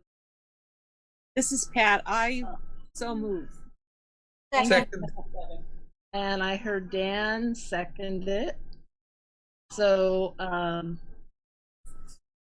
does anybody have any comment or questions with regard to our comment letter? I thought it was very well written. Thank you, Jackie. I motion that we table all motions except for opening the city back up and ending this COVID hoax. I'm not going to acknowledge that motion. Does anybody else have any comments about the TCC comment letter that we sent with regard to the snow disposal site draft? I think it was an excellent, well-written, letter that took a lot of work by quite a few people. Thank you for your help in its present form. Looks great. Thank you. Thank you, Jonathan. And Dan, did you have something? I just want to thank John Isaac and who else on the land use. Okay. If there's no other discussion, let's go ahead and vote on the ratification of the comment letter that was sent on behalf of PCC on this topic. So please raise your hand if you support ratification. So 1. Raising my hand, by the way. I've got 11 yes. Are there any objections? I don't see any objections, so that passed. So thank you very much. The next item is also ratification of very brief comments sent. The Land Use Committee also discussed this, and just ironically, during this same time period, the municipality did apply for a lease application to the airport short term to use the existing snow disposal site at the airport. And our only drawback on this was that it's short term. But we make that case in the previous letter. So brief comments were provided that we support this lease application, and it's important for the municipality to have an efficient way to dispose snow that they collect in West Anchorage, in our community and others. Our only caveat is we wanted assurances that pollutants from runoff of the snow disposal site would be appropriately treated due to the remaining Class A wetlands and Connors Lake that are nearby. So that's it in a nutshell. Again, this was sent out with our meeting notice. Would anybody like to move to ratify the comments that were sent in November? This is Anna. I'll move to ratify. Thank you, Anna. Do I hear a second? Pat, I'll second. Okay, thank you, Pat. Does anybody have any comments or questions about that comment letter? Okay, if not, we will vote on the motion. So please raise your hand if you support the ratify the comments that were submitted on this item. 1, 2, 3, 4, 5, 6, 7, 8, 9, I believe. And are there any no votes? Jackie, I'm raising my hand. So. I assumed that. I got you. Thank you, Jackie. Okay, okay. I'm sorry. I'm voting. You got one no vote from me. Okay. And you live in Turnagin, Dustin? Yes, ma'am. He does. Okay. Well, thank you. Okay, that motion passes. And we will move on to our new business, which is, as announced last month, the Heritage Land Bank annual and 5-year plan is now out for public comment. I did not have a chance to put anything in writing to send out with the meeting notice, and I sincerely apologize. I'm going to kind of verbally go over it very briefly, and then I would entertain a motion that supports what we talk about, and that, you know, I will write a letter on behalf of the council that encapsulates this this discussion. I looked through the document briefly, and we focus on those parcels west of the airport that are owned by the municipality under Heritage Land Bank management. We've been working hard for decades to get those that have the designation in the 2040 land use plan as parks and other natural areas to be transferred to the Parks Department and become dedicated parkland to provide permanent protection of those areas. Made a lot of headway the year before last, made more headway for the 2020 and 5-year plan. and worked with Chris Schutte at the municipality and Robin Ward with HLB on good language, and had the support of Cameron and Austin and the rest of the assembly. Those amendments passed unanimously in the last year's plan. That language is now in this draft plan. We also have commented on the past that we continue to support HLB acquisition of municipal entitlement lands that were identified in 1986, and we want them to move forward on that. That land includes areas like Little Campbell Lake, other areas that are used by the municipality, but are now continued to be on airport property. The one thing that I wanted to point out was part of the parcels on the west side, the areas that are again identified as parks and natural areas, we want dedicated parkland. But where the Clitheroe Center is and other portions of one of the parcels, it's designated in the land use plan for community facilities and institutions, where the Clitheroe Center is. The language that we came up with the previous year's plan, the 2020 plan, was referencing a treatment center expansion. And now that seems a little outdated because that area has now been rejected by the administration and the assembly in place of acquiring the Golden Lion Inn. They're at 36th and Seward, and turn that into a treatment plan. So I think we might ask the question if that language should be modified, or just come up with a recommendation that that language be modified. I don't know what the long-term life is of the current Clitheroe Center treatment area, but I do know that there really was no interest for Salvation Army to now build that large treatment center expansion that they presented previously to us in the last 2 or 3 years of that idea. That's kind of been set aside. Cameron, briefly, if you have any updated information on that, to shed light on if the Golden Lion Inn has turned into a treatment center, but there really doesn't seem to be a path forward to do anything out by the Clitheroe Center anymore. Yeah, I mean, I can confirm that we are closing on the Golden Lion, and I know that that is moving forward. I don't have any current information in terms of the future of the Clitheroe Center. So, but okay. I can certainly get that information and get it back to you soon. You know, I would appreciate that. Comments are due on this on December 9th. So our comment letter will have to be approved by the board, you know, within the next week. But yes, Dustin Sherman. Yeah, so I actually got a comment, or a question for Cameron on this one, on the Golden Lion. So I understand you guys are buying that and everything. Has there been anything done, or has anyone looked into making that intersection safer? Because it's not a very safe intersection. I've almost hit people there doing less than the speed limit on dry pavement. So I'm just kind of curious. I'm a little worried that intersection is going to be really nasty when that opens up. I'm worried about that as well.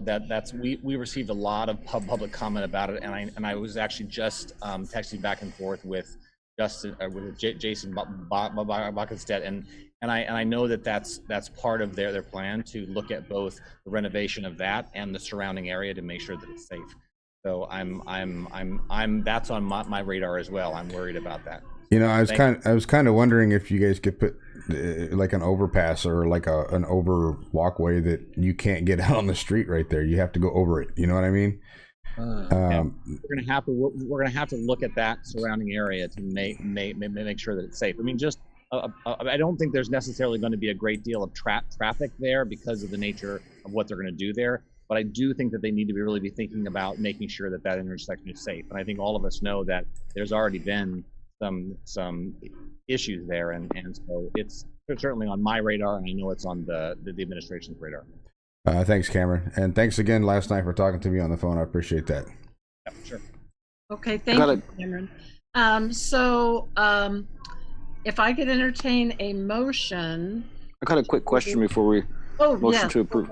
Yes, there was a recent question by Jamie Allard presented to the municipal attorney in regards to facility they were keeping people that were not living in a home. So they put them inside the Bimboki Ice Arena that was made for kids play hockey, adults play hockey.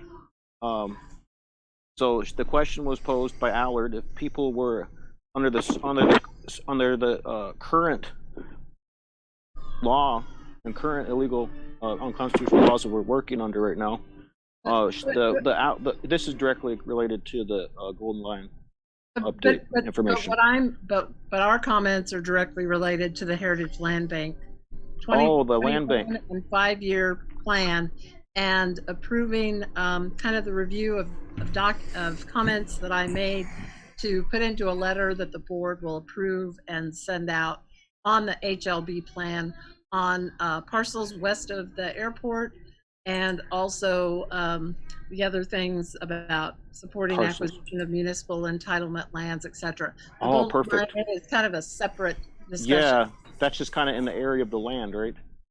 The Golden Line, or that just got kind of side introductory information. It sounds like Dustin is moving to approve your comments, Kathy. Okay, is that a motion, Dustin?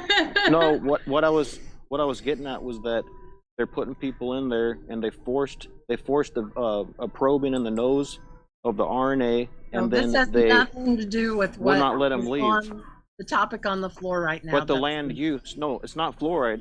I'm talking about this emergency order. They're shoving up the Q-tips in the nose to the homeless people and then not letting them leave. And now they're corralling the land use area. Kathy, would you like a motion to approve the comments? I'll move to approve the comment letter.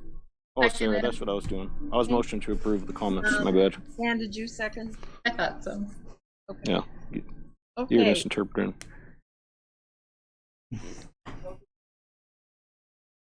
Okay. Who seconded? Yeah, I seconded it. Dan seconded it, and Dustin thirded it. Anna moved.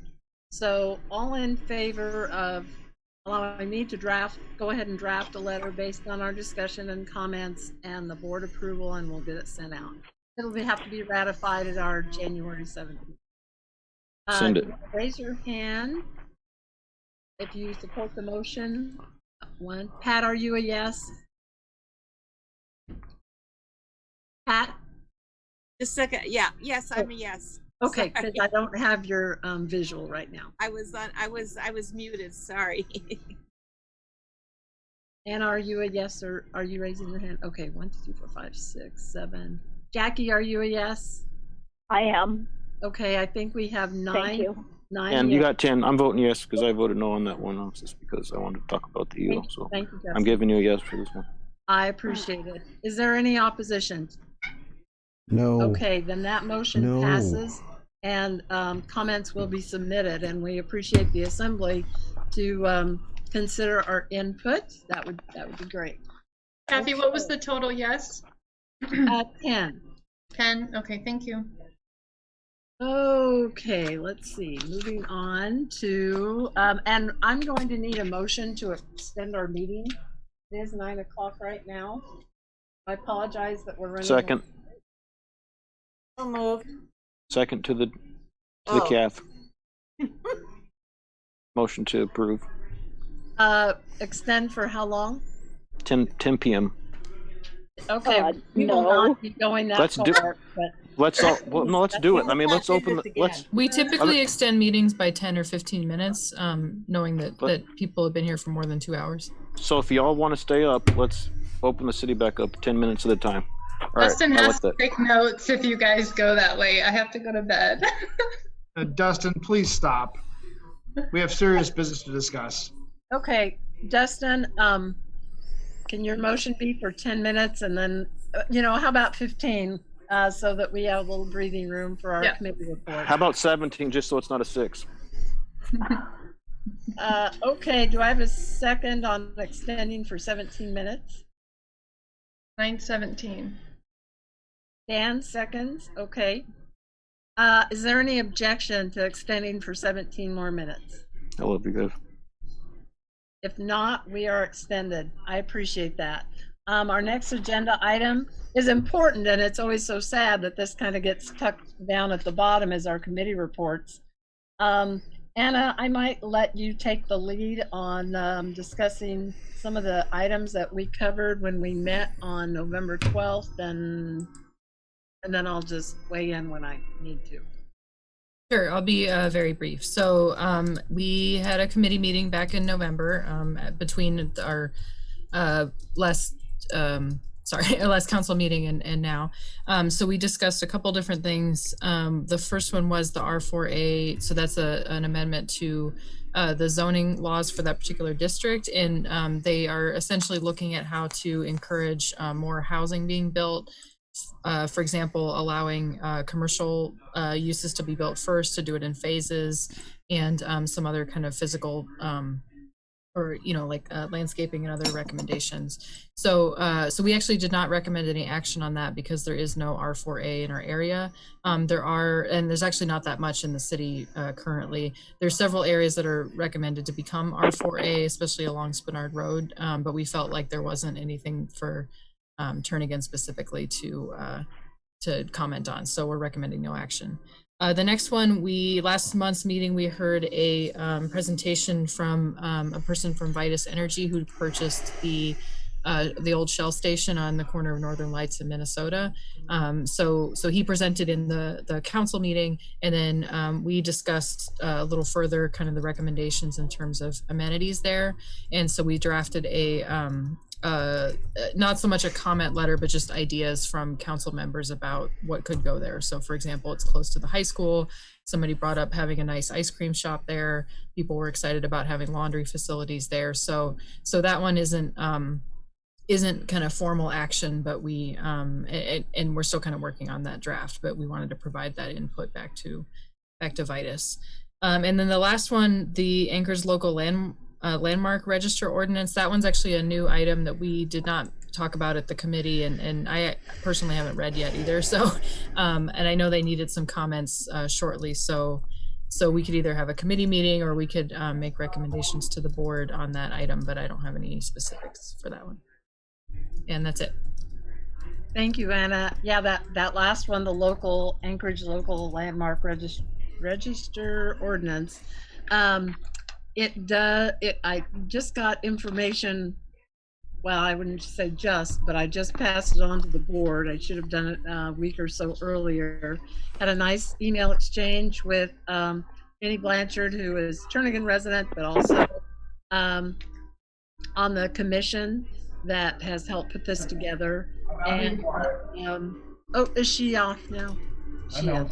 So anyway, and she I told her that we would be looking at it as a land use committee and providing comments. Nobody's reviewed the documents yet, but one of the things that I noted and brought up at our board meeting is the notice before the Planning and Zoning Commission is a non-public hearing, and which is kind of unusual. And I've asked Jenny if there was a reason why it is on non-public, and now I see her chat, so she had to leave for a bedtime story. So I will try and stay in touch with her to find out why it's a non-public hearing, because our council typically likes to submit written comments and then supplement that with oral testimony, so that if anybody has any questions or they need clarification on anything we submitted, I think it's more effective. That would be good. But I will have the land use committee go ahead and review those documents, either meet via Zoom or socially distance at the FCC conference room, or just by email. We'll figure something out to communicate what kind of comments that we want to move forward. But we did discuss it when Jenny presented at our previous meeting. So okay, so there's really nothing to vote on at the committee level. The last item that I moved from the executive report is this solar farm proposed in Strawberry Bog that the land use committee did talk about. And we have not submitted comments, but ironically, almost every justification for preserving the area that a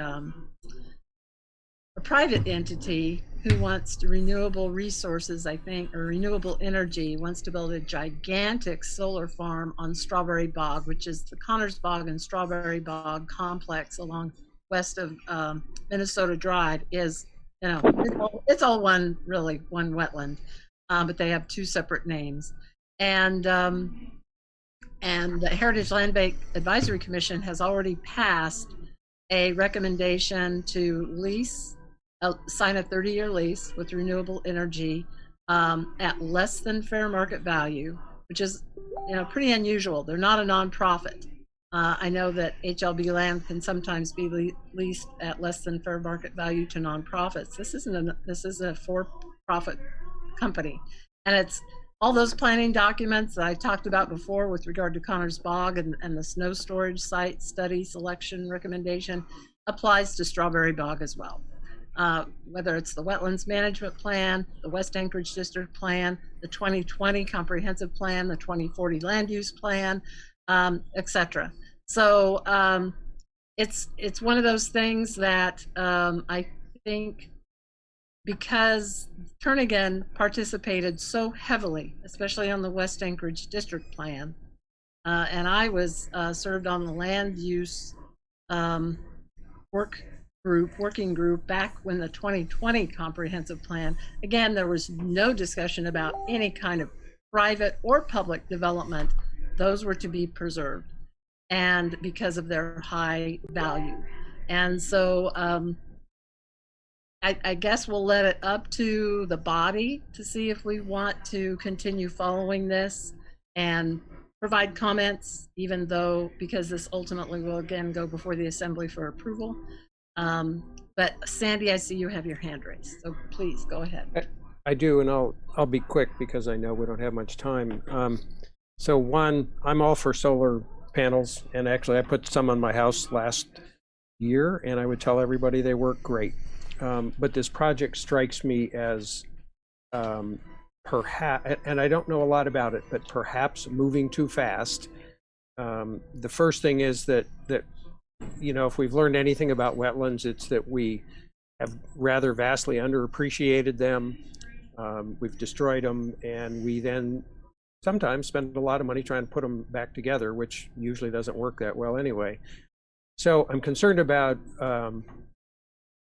disturbing the wetlands to the degree that I think this would happen. And the alternative that I throw out, and I throw this out as food for thought, and Cameron, I'm kind of aiming this particularly at you, just because you're on the Assembly. But what about a different model? Like, let's talk to all the big box stores in Anchorage that have south-facing walls and large roofs. Let's think about some kind of temporary property tax breaks that the Muni could pitch in to the stores. Let's see if the company that's behind this could work with all those other companies. There's already a linkage to the grid in all these stores. Although, you know, I mean, I'm sure there would be some more work to be done, but they all already have electricity and linkage. And I just think there might be better ways to bring together a good idea that I probably support. I can tell you that I got 52% of my electrical energy last year at my house from solar panels. So it works. My bill got cut in half at my house. 50% reduction in my electric costs in 1 year. It works. But to use a wetland as the first option in the Muni, that doesn't grab me as a smart way to start. So there's my comment. I'll leave it at that. Okay, thank you, Sandy. Anybody else have any questions on this proposal or comments on Turnagin going ahead and following this and submitting comments that in the end would likely be almost identical to our comment letter on the storage, because these are so identical. Yes, ma'am. Solar technology is produced primarily out of products coming from China. We have natural gas, we have oil, and the this whole movement for green energy is breaking the backs of the American economy. So I think we should be less dependent on Chinese technology and more self-reliant on American-made and American-produced energy. Okay, thank you, Dustin. my level of information on this doesn't go to where they're sourcing their materials from, but that's a very interesting and valid comment. Anybody else have some thoughts on the solar farm proposal?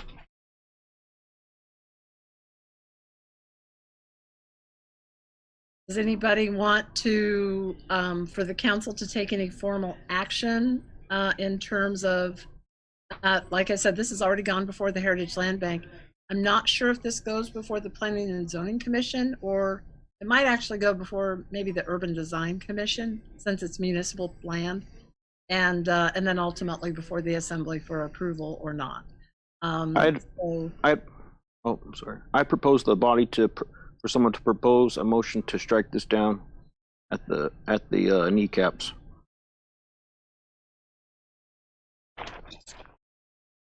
Okay. Okay.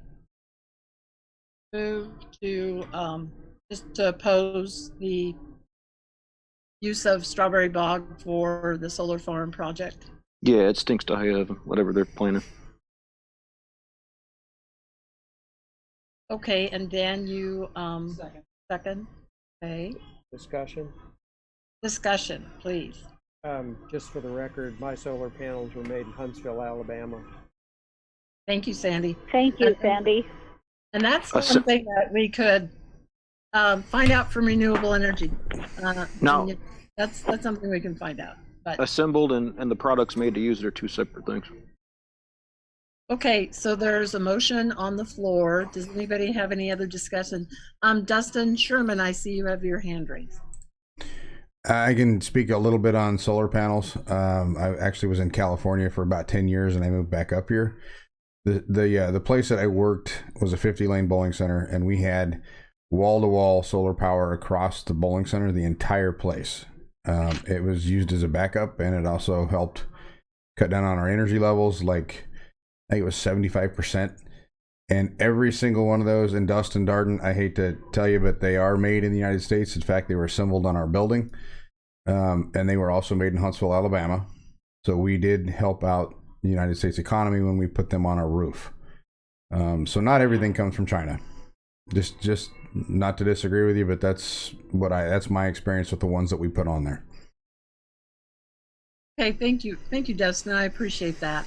And you know, I mean, Sandy's got some really valid points that I'm with him. I definitely support solar energy. At the board level, we just kind of came to the conclusion that this would be massive area, and not sure that giant solar farms is the best use of land within our Anchorage Bowl area, especially Class A high value natural wetlands that all municipal planning documents say this area needs to be preserved. So Pat, I just want to comment. I'm sorry I was interrupted by somebody that came to the house, but while I strongly, superly support solar energy, this is not the right location for any kind of a solar farm. Having been involved with them in California, this is not the right location. That's all I'm going to say. Okay, thank you, Pat. We I just saw the time, Kathy. Oh, thank you. So can we move this, or do you need comments for this like right now? I was hoping we'd have a little bit of time at the end. And can I get a motion to extend for 5 more minutes, please? I move to extend 5 minutes. Thank you. Is there a second? Second. Is anybody opposed? Okay, thank you, because the last item on our agenda is very important. So there's a motion on the floor that we move for Turnagin Community Council to oppose the use of Strawberry Bog for the proposed solar panel project on municipal land. That's kind of paraphrasing it. So if nobody else, oh, Dan, yes, Dan. Oh, I just wanted to, if nobody else has any other comments, let's go ahead and vote on the motion. We have to include municipal land. Well, that, you know, for part of me, that's part of the issue, is to be the Heritage Land Bank to go ahead and sign a 30-year lease for a massive amount of municipally owned land for less than fair market value to a profit organization is. I'm not disagreeing with that. I'm just saying, do we need to say all municipal land, or can we designate? And Dustin's motion was Strawberry Bog, the proposed Strawberry That Bog. said all municipal land. So. Sorry, yes, the proposed site at Strawberry Bog. Thank you. Thank you. Okay, why don't we, what, Dan? That's good. Okay, please. So why don't we go ahead and vote on this so we can get to Sarah's committee report. So all in favor of the motion that we've talked about, please raise your hand.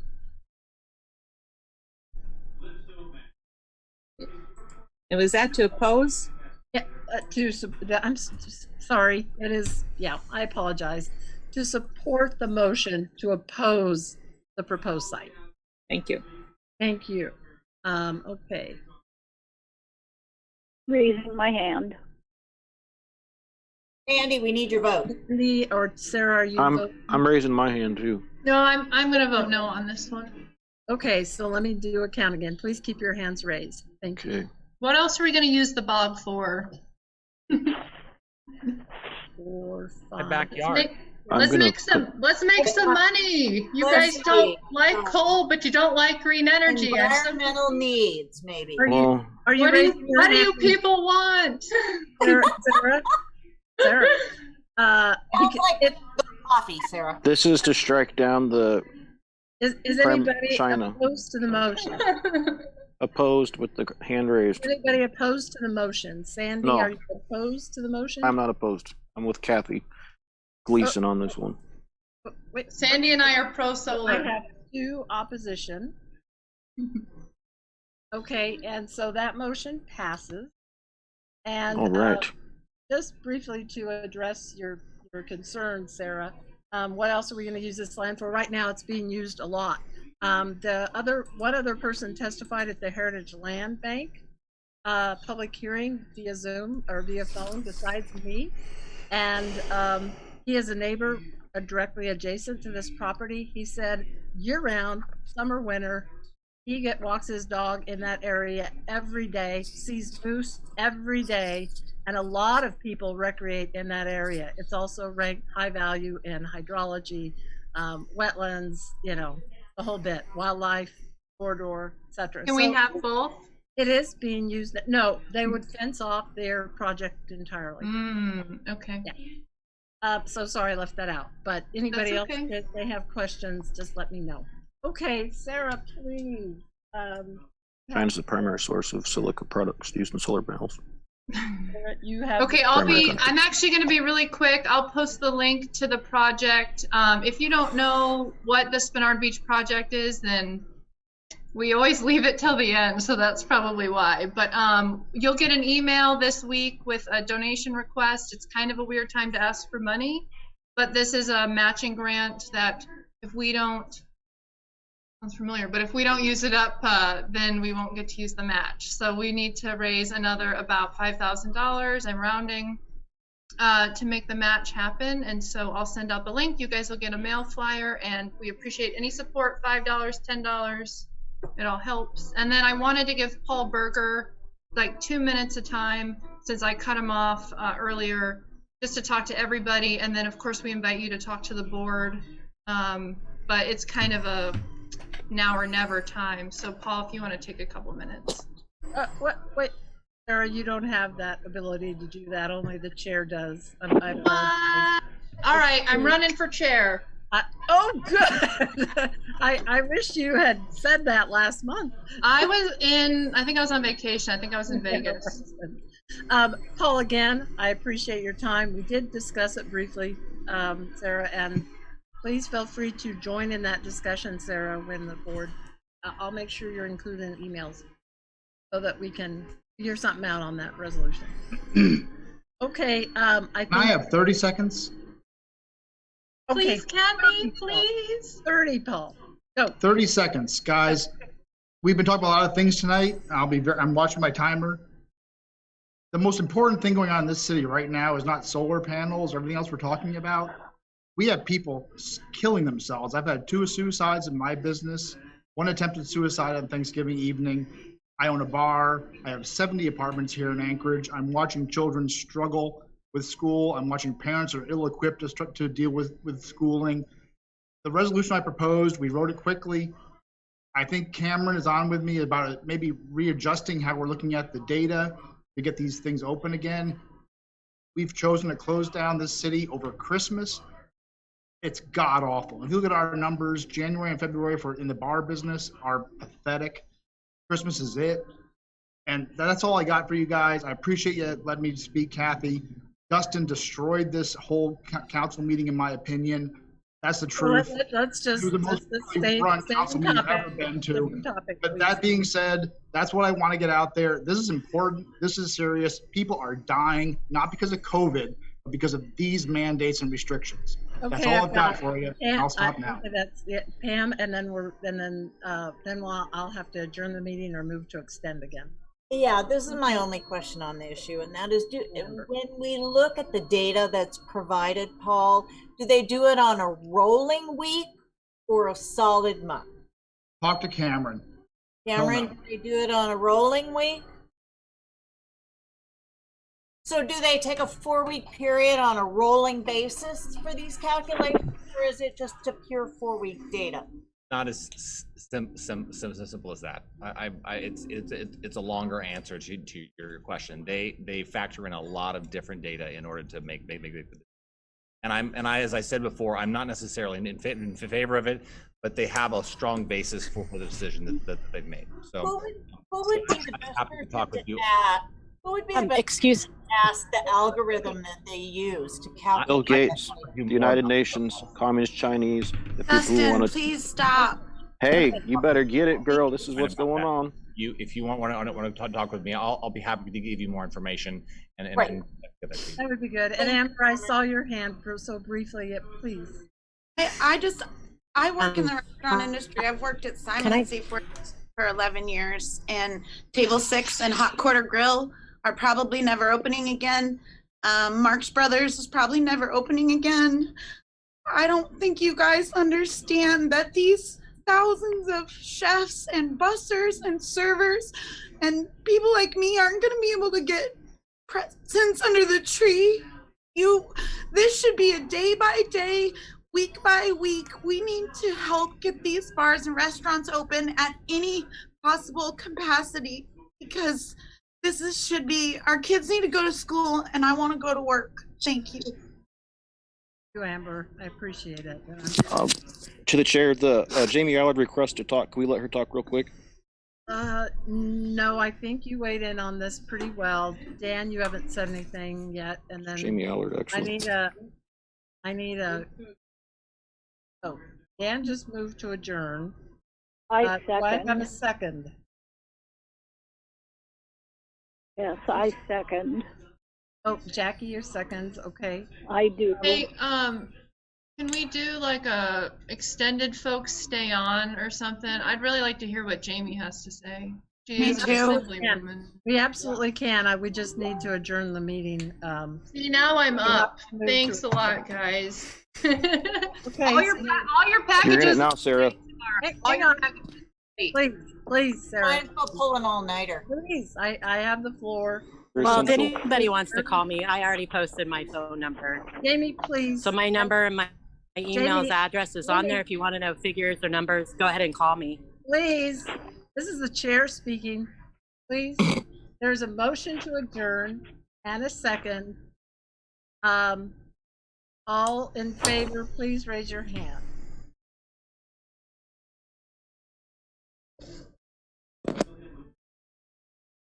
Count Raising my five. hand.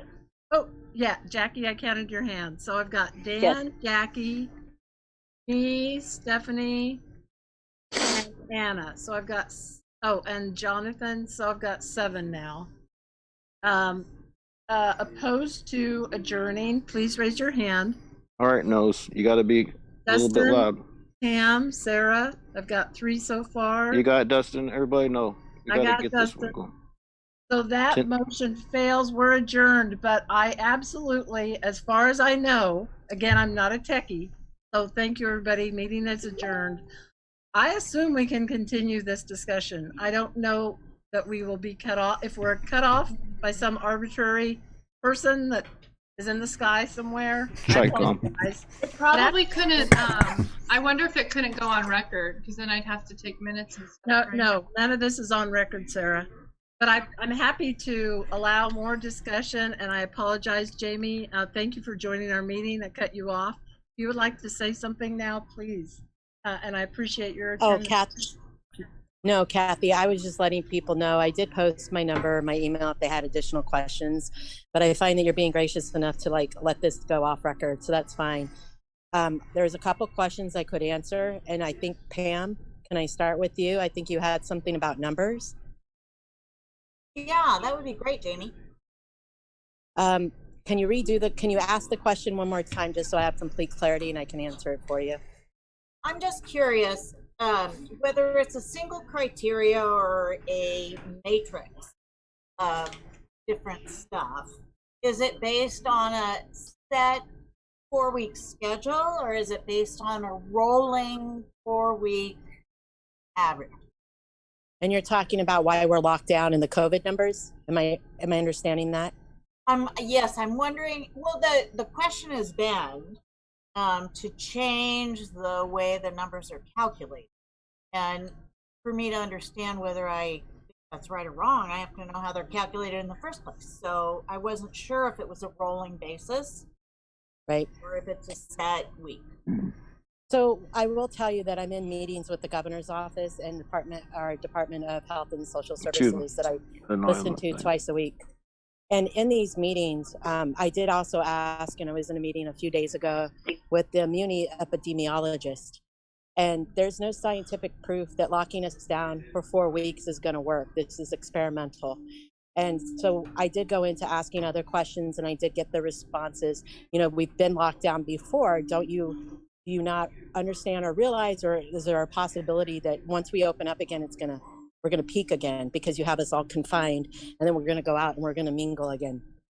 And so the numbers that she said she was rolling off of was that when the positives are coming in and people are getting tested, that they aren't necessarily sure if the numbers are skyrocketing because there's more people getting tested, or if it's just because the strain is flowing through the community.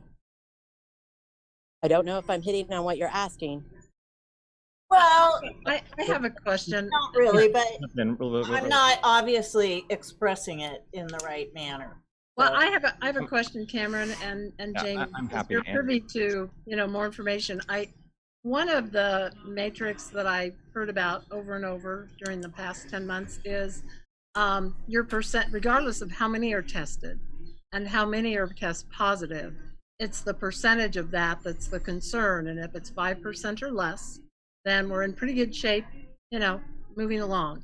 If it's higher than 5%, that's where it starts becoming more of a critical issue for officials to determine what to do about the safety and the health of the community that they're responsible for taking care of us as elected officials and appointed officials by administration. And so at this current time, do either one of you know what that ratio is? I do. Testing versus positive tests? So Jamie, before you jump in, let me just say this, that first of all, Kathy, I would caution that in terms of whether this is a community council meeting or not. And I would also just say to Pam and all those that are on this, that if we want to have a conversation about how the decisions are made as to whether to put in emergency orders or not, then we need to have a full conversation about that, right? And not at 9:32 at night where we're trying to rush through it. We need to be able to create a space to be able to say, here is why it's being done, and here is the research, and here is the rationale. Whether we agree with it or not, we need to be able to have a full conversation about that. And what I don't want to get into tonight is a debate about it and about the data and about the research and about all of that. We need to be able to have a thoughtful conversation about it. And I'm definitely willing to participate in that. And I'm willing to have a conversation with any of you offline and walk. Okay, so you're offline. So you're in an assembly meeting. You got Dustin, full please control stop. of the Dustin, no. let Right, him this is finish. not a look. Listen to me for a minute, people. Oh. 116 people dead in the whole state, and how many of those people had pre-existing conditions? Okay. Can you please? Look. Who's that? Look. Is Look. that Look. Dustin? Look. Look. Dustin, Look. please Look. let Cameron Look, no. finish. This is what it is. Where's your gavel? The meeting's over. If you want to hear something, you can listen to this guy No, talk we don't. You're interrupting at an Cameron. assembly Let him meeting finish talking speaking. about how he's shutting down the Constitution, which has not happened. Okay. Look, Cameron, I people agree die with all you. the time. I think part of the issue is Pre-existing that conditions, and you're capitulating with the global tyranny, communist Chinese, and the United Nations never wants these masks to come off our faces. This is a serious issue, and everything else is theater, and it's a lie. I have to go to bed if it's going to be like this. This is how it's going to Yeah, be. Kathy, I think we need to end this meeting Yeah. because this is an official community council channel. This is not a public meeting. It was The not publicly vaccine is noticed as deadly. this. Do not get the vaccine. Tell your loved Dustin, ones. I would encourage you to go to your own community council, Sand Lake. Jamie and I would be more So than Paul, I'm encouraging I'm sure you the to board not will get the take a vaccine. look It at is it, deadly. and That's what those the of us masks who are want for. to will Don't get the hop on vaccine. our Go to board. Infowars.com. Sarah. Buy the products. Thank you for that, Sarah. I'd love to take you up on your offer. I'd love that. I'd love for to have a conversation with you. Call me whenever you want, and I sent my cell phone number to Kathy. Kathy, distribute it throughout the council, and any of you are welcome to call me, and I'm happy to have a conversation. Okay, I really appreciate it, Cameron. And Thank you again, for Amy, staying on, Jamie, Cameron, everybody. Thank you, all of you, for your Thank patience you, Paul. and for a good, productive meeting. Everybody try and stay safe. Good night, everybody. I'm gonna end this on a personal note. Not talking about Anchorage. We're not talking about the orders of a shutdown in Anchorage. I'm from a little town in northwest Kansas. I grew up there till I was 18, born and raised. And I know 5 people that have died. And one of them was related to me. I have another person that I'm related to that's in pretty bad shape in the hospital down there. I have another cousin that has it, and her husband has it, and their son has it, and his wife. They're all not doing so well. They're not hospitalized. It's serious. So we may be having a real critical issue in terms of mental health and people who are in dire straits in terms of jobs and businesses. But we also have people dying from this disease. And I think we need to keep a balanced view whenever we discuss this in an intellectual and try and do the best we can for the betterment of this community. So I think I'll sign off on that. Thank you again, everybody, for participating. I really, really appreciate it. Thank you for being gracious hosts. Happy holidays. Merry Happy Christmas. holidays, everyone. Bye, everybody. Cheers. Bye. Thanks, Kathy. Thank you.